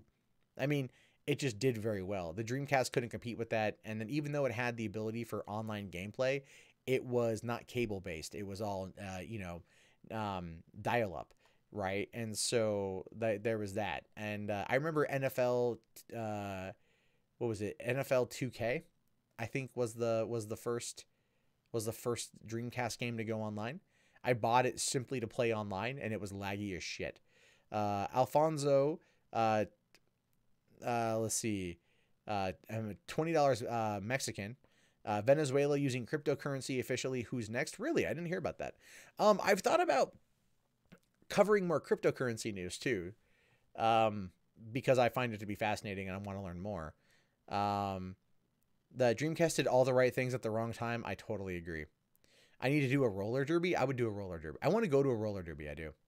Dreamcast piracy killed it. Oh yeah, the fact that okay. So when Phantasy Star Online was still months away from coming out, my buddy got a copy of it from Japan. He downloaded it, right, and burned it to a CD, and it played in the Dreamcast. And so he gave a copy of it to me, and it was in English, but clearly there's no online functionality. But I could play Phantasy Star Online and go through the game. I could not get past the level 2 boss by myself, the fucking fire dragon. I could not get past that thing. So I actually waited for the game to come out, bought a copy of PSO, played it quite a bit, and then enjoyed it. But yeah, piracy was a big one on there. Oh yeah, doing a Twitch channel. I could do gaming news on Twitch and then just leave it there I could. I don't think I will, but I could. Again, it's there's only so much time in the fucking day. You know what I mean? Like I do, these 2-hour live streams 5 nights a week. and then I still do movie stuff, and I'm not doing as much movie stuff as I want to.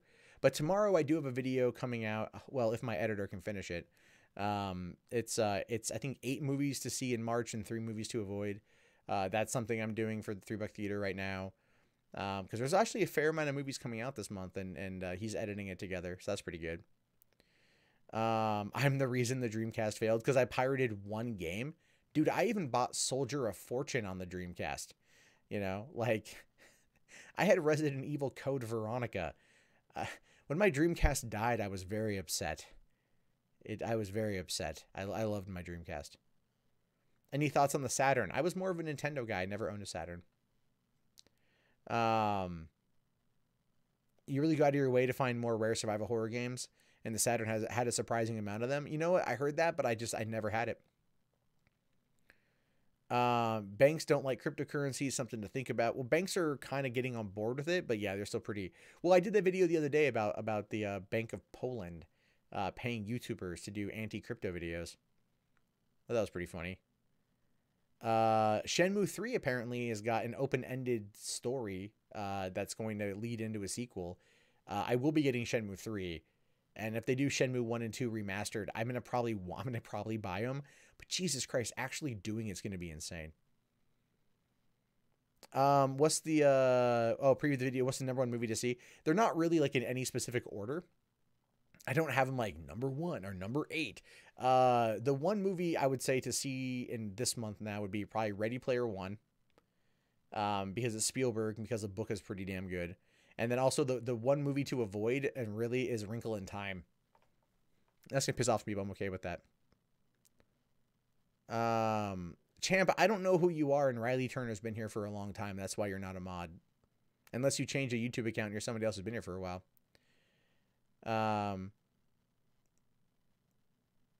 Oh, you didn't regret buying a Saturn over a PS1 because you get a PS2 years later? Yeah, the PS2 was a good system, I will admit. You know what I want? You know what I really want? I really want them, like, I want them to remake or to do another Syndicate, right? Not Syndicate, the Starbreeze first-person shooter, which, well, all right. It was kind of a precursor to Payday. But the actual, like, Bullfrog Syndicate games. I wonder if I could find Syndicate Wars and play that. Ghostbusters reboot. Wait, what are you talking about? Oh, did you guys hear that there's a Ghostbusters AR game coming out this year? I will be doing lots of videos playing that. I'll be doing that on the vlog channel. I'm currently building a rig where I can go and do all that kind of stuff. Just say no to Ghostbusters. Richard Slammer, see, say here, hope you and your family are doing well. Also, my friend, that you have a good sense, stay the hell away from Metal Gear Survive. My God, that looks like crap. I love Metal Gear.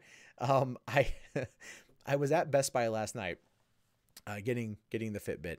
And then I will confess, I was looking to purchase Metal Gear Survive. I was going to do it because I have the Gamers Club unlocked, right? So it would only cost me $30, and I had $10 in gift card credit. So it only would have cost me really $20. I got Payday 2 on the Switch instead. And I'll be playing it and streaming it with Rich from Review Tech here pretty soon. So we're going to set that up. So there's that, yeah. Ghostbusters version of Pokemon Go, you're kind of interested? Yeah, me too. I'll have to wait and see how that works out, what they do with it. And then so what I'm doing is I'm building a rig. I'm building a rig for my G7X because it's relatively lightweight. And I'm going to probably mount it on a little handheld thing, as well as mounting over a microphone, clip-on microphone. And then I can take my actual phone, and so the Android has the screen recording software on it, so I can record myself as I'm playing and then vlog as I'm doing that, and then compile it together. So yeah, there's a fair amount of things I definitely want to to do when in regards to that. I also want to beef up the vlog channel a bit for doing those kind of side things. So that's kind of what's going on with that shit for the future.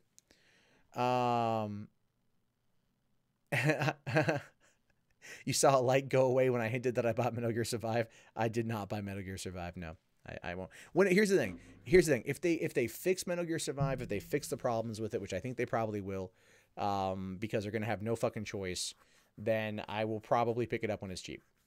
Because the concept of it, I actually really like. And so as a result of that, I really want to see. I really want to check it out. So, what console am I playing most lately? Right now is my Xbox One X. I'm playing Kingdom Come on it because I bought the game digitally. That wasn't a game I was ever going to buy physical media. I was gonna always buy digital so I could. I probably should have bought the disc version so I could let someone else borrow it. But I've been pimping that game to no fucking end. If I talk to anyone like at Best Buy, or I went to the mall tonight and actually ran into a fan working at a game store there, and I was pimping out Kingdom Come to him and his coworker. So like that game is fucking great. I think Kingdom Come is probably gonna end up being top 2 or 3 of the year.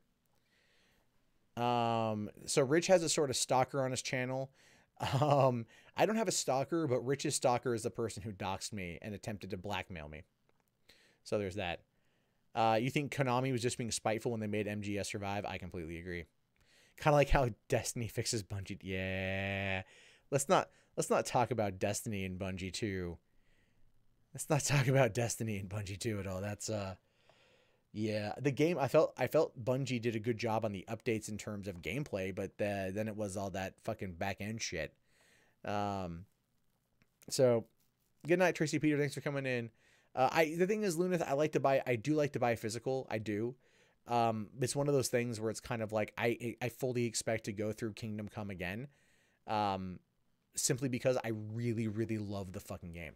I love getting I love doing morally questionable things in that game because I actually have to stop myself and like think about it. There's no consequences to what you do.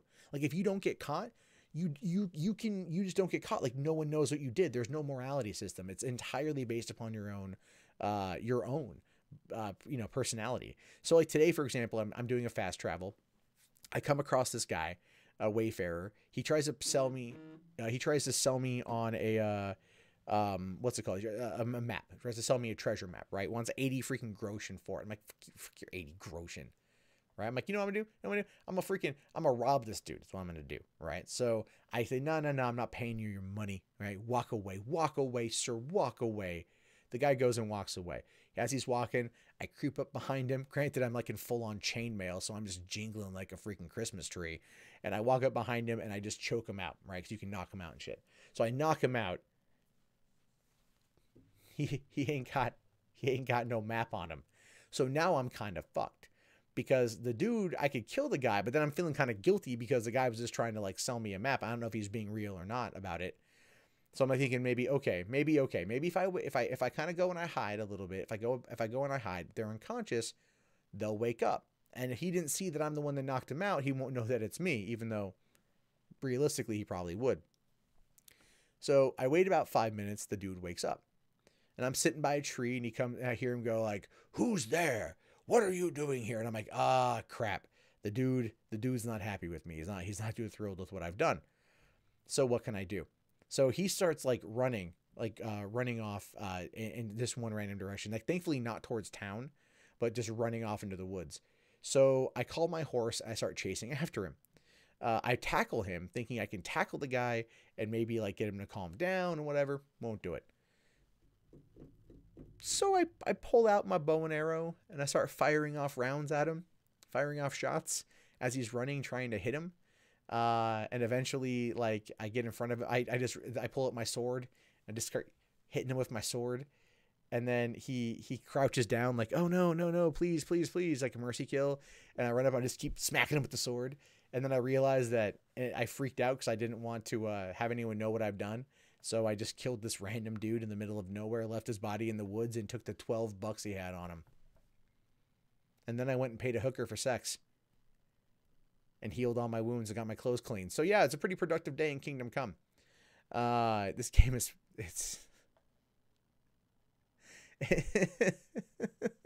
I'm just saying it's a it's a solid thing. It's a solid freaking game.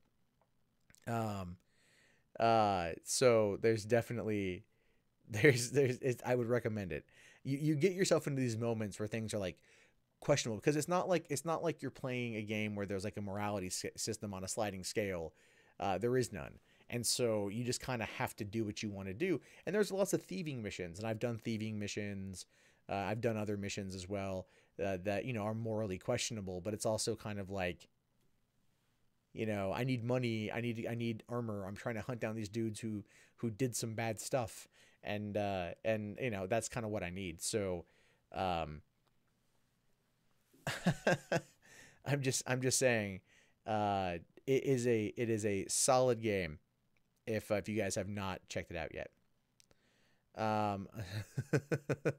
All right, we got a $2 super chat here from Michael Jareen, saying, "What happened to GameStop? Why have sales dropped?" Digital games is a reason why sales have dropped. I mean, PC games, you have trouble finding almost anything physical copies. Most everyone buys digital. Console, Xbox, Switch, you know, whatever, PS4, Xbox, whatever. People have been buying digital on there because a hard drive on the PS2, or sorry, on the PS4 can hold multiple terabytes. So whether you switch out the internal hard drive or plug in an external, so you can just save your games there and play off of that, so you can have more space, and more people want the convenience of not having the games. There are positives and negatives, obviously, to having the physical media or the digital media, you know. And so it's one of those things where that's why GameStop's been hit. Best Buy's done okay because they have the Gamers Club Unlocked, which is $30 for every 2 years, and you get 20% off new games. So yeah, that's why I have that. Yeah. Oh yeah. Also, I should point out that if you donate via Streamlabs, YouTube doesn't get 30%. So I appreciate the donations, but the like the $10, I only get 7 of that. The $20, I only get 14 of that. Not to say that I'm trying to, you know, say don't do it. I'm saying there are reasons why Streamlabs is available, and all of that does go towards the VidCon trip. So there's definitely all that as well. Let's see.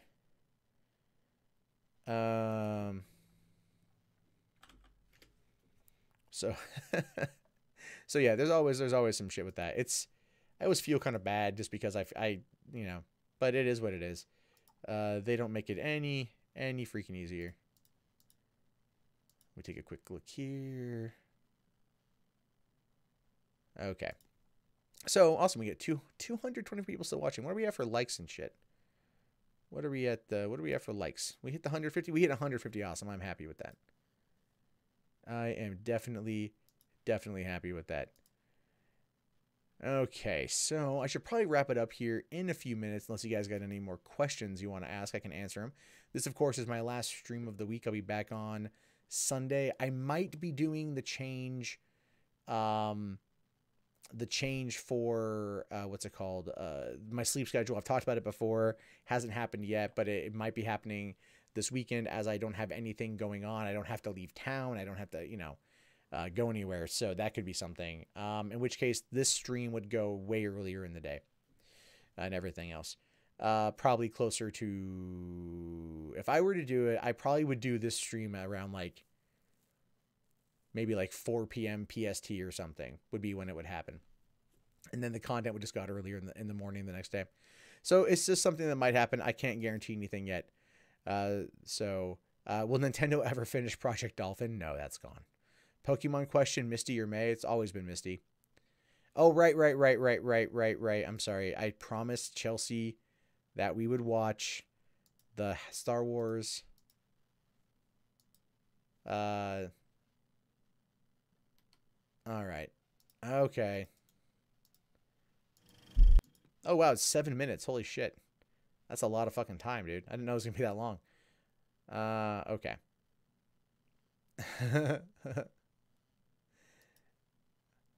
All right. Let me bring it up here. And okay.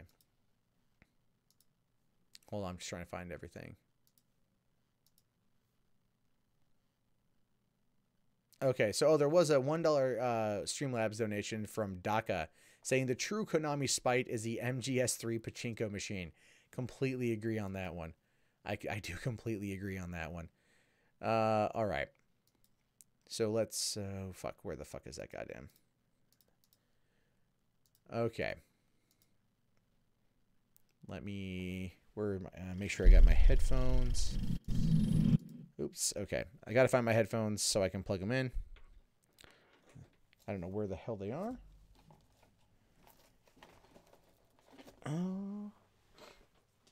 There they are. Okay. So we're gonna watch the How It Should Have Ended.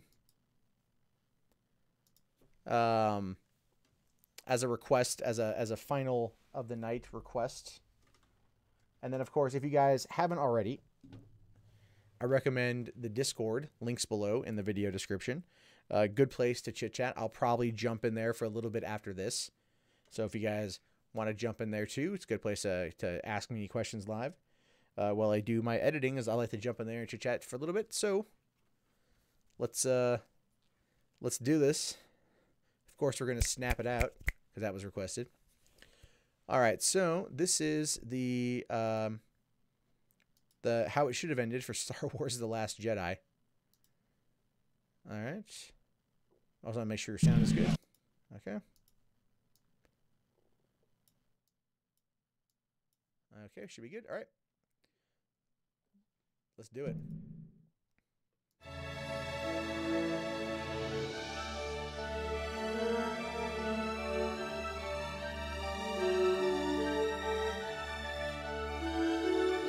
Oh, wow, she's floating back all of a sudden. Quick, somebody open the door.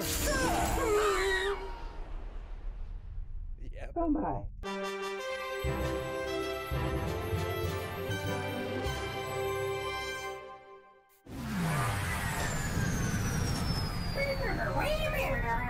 Oh, no, happy beeps, buddy. Happy beeps. This is Poe Dameron of the Republic Fleet. I have an urgent communication for General Hux. Destroy that ship. Hello? Right away, sir.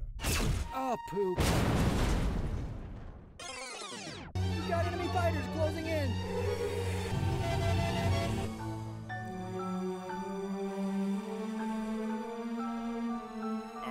I certainly have to use the bathroom. The chain of command dictates that Admiral Akbar will take command, because seniority. Excellent. Sorry, sister. I'd rather not do this right now. Yeah, me too. Oh my gosh! A little privacy, please. Oh! The image is burned in my brain. Okay, we're here. Let's land in the tall grass so we don't get spotted by some redneck alien. Oh, good idea. This is a covert mission. We don't have time to waste rescuing horses or feeling bad for random kids. Right. No matter how sad it makes us. Right. Our friends are literally running for their lives. It's all up to us. All right, I know. I said I get it. Jeez. We're landing in the grass.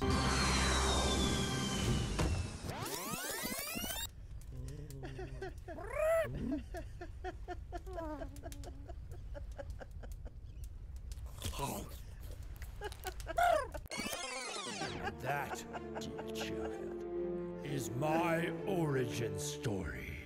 Well, that was kind of a detour to the current situation I'm dealing with, but now I understand. Darth Plagueis. Your parents were nothing. They were drunkards. They sold you for drinking money. I don't seem to remember my granddaughter ever being sold for drinking money. What? Who are you? I'm Obi-Wan Kenobi. And this here is my granddaughter. That's not true. Really? That's impossible. Search your feelings. You know it to be true. Now, Harry as I Potter was theme trying to song. tell you before, these are your first steps. And your true parents are... Oh, no. You're a grandfather, too? Oh, not this again, Anakin. Every time. I'm so happy for you. I'm so happy too! We're both so happy. Let's tell everyone. Do you want to tell everyone? Of course! Please don't. Ben, did you hear the news? Is that my grandfather? Hi, Ben! Grandfather! What are they doing? Sir, they're transmitting a message. This is Admiral Akbar of the Republic Fleet with an urgent communique, Commander Hux. Good lord, not this again. What do you want? Commander Hux, do you know what this is? What are you talking about? None of us can see you, Akbar. Do you know what this is? What is? Do you know what it is? It's a what? It's What are you doing right now? It's Oh!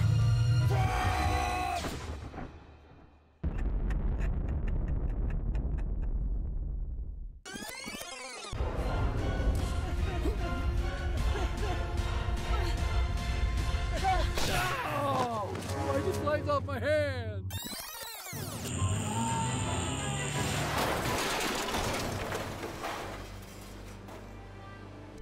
I saved you, dummy. What do you think I was trying to do? It's not about winning. It's about saving the ones you love. That's what I was trying to do.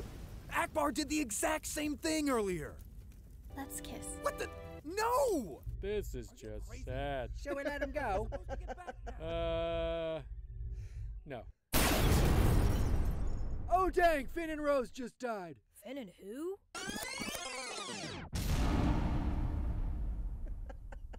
What did you think was going to happen? That I would take on the First Order with nothing but a laser sword? Yes, that's exactly what I thought was going to happen. That actually does sound pretty awesome. Okay, let's do it. This place is dead anyway. But first, let's get one for the road. Let's go! All right, we can go. I'm gonna miss you the most.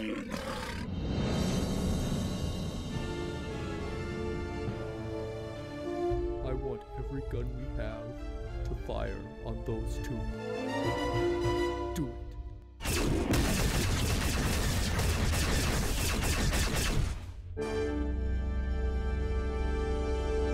That's impossible!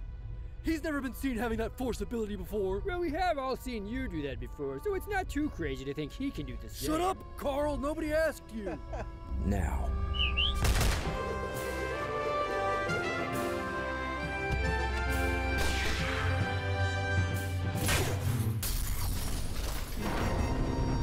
No!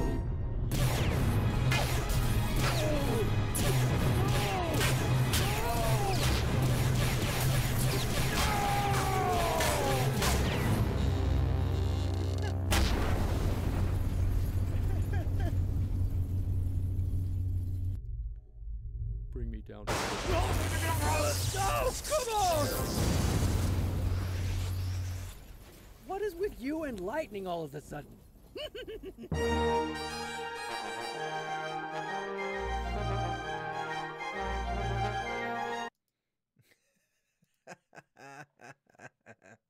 Hold on a sec. Needs to recalibrate. What the hell? Why am I out of focus all of a sudden? There we go. That's better. Oh my god, that was fucking funny. That was fucking funny. Oh, Jesus Christ, that was good. That was pretty goddamn funny. Yeah, like here's I understand the idea behind wanting let me turn this up. I understand the idea behind wanting to expand upon Star Wars and make it a bigger thing. I do get that, but like, yeah, them pointing out like the flaws in the plot were just fantastic.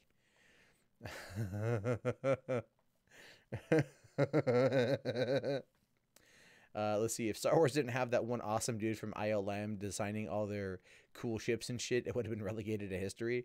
Yeah, probably. I would I definitely really I would have liked to have seen parts of this brought into the plot line. Yeah. That, yeah, right. You hate Ruin Johnson. Yeah, pretty much. This is your headcanon now. I completely agree. I don't know why Luke didn't show up. He could have fallen there. Luke could have fallen at that point in time and died, and it would have been a better choice of action than what happened. There will never be a greater modern Star Wars movie. The guys from was it the guys from Game of Thrones? Could do pretty well. I feel like my face is out of focus.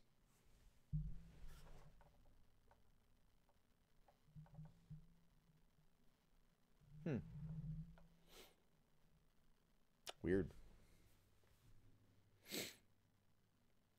All right, so okay, on that note, I am gonna I did see that there was another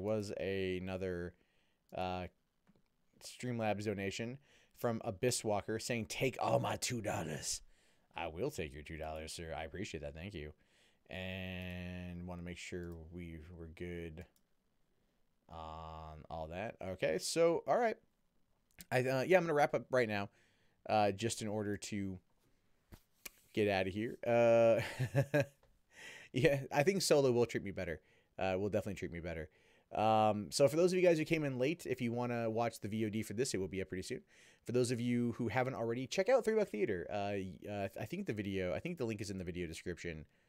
It's not, but hold on, I will add that in. Because I do videos over there too, if you don't know about that already. And I'm going to be giving away a copy of Justice League on Blu-ray on the 10th. There we go. So give it a second. Apparently the he, how it should have ended, already got the content.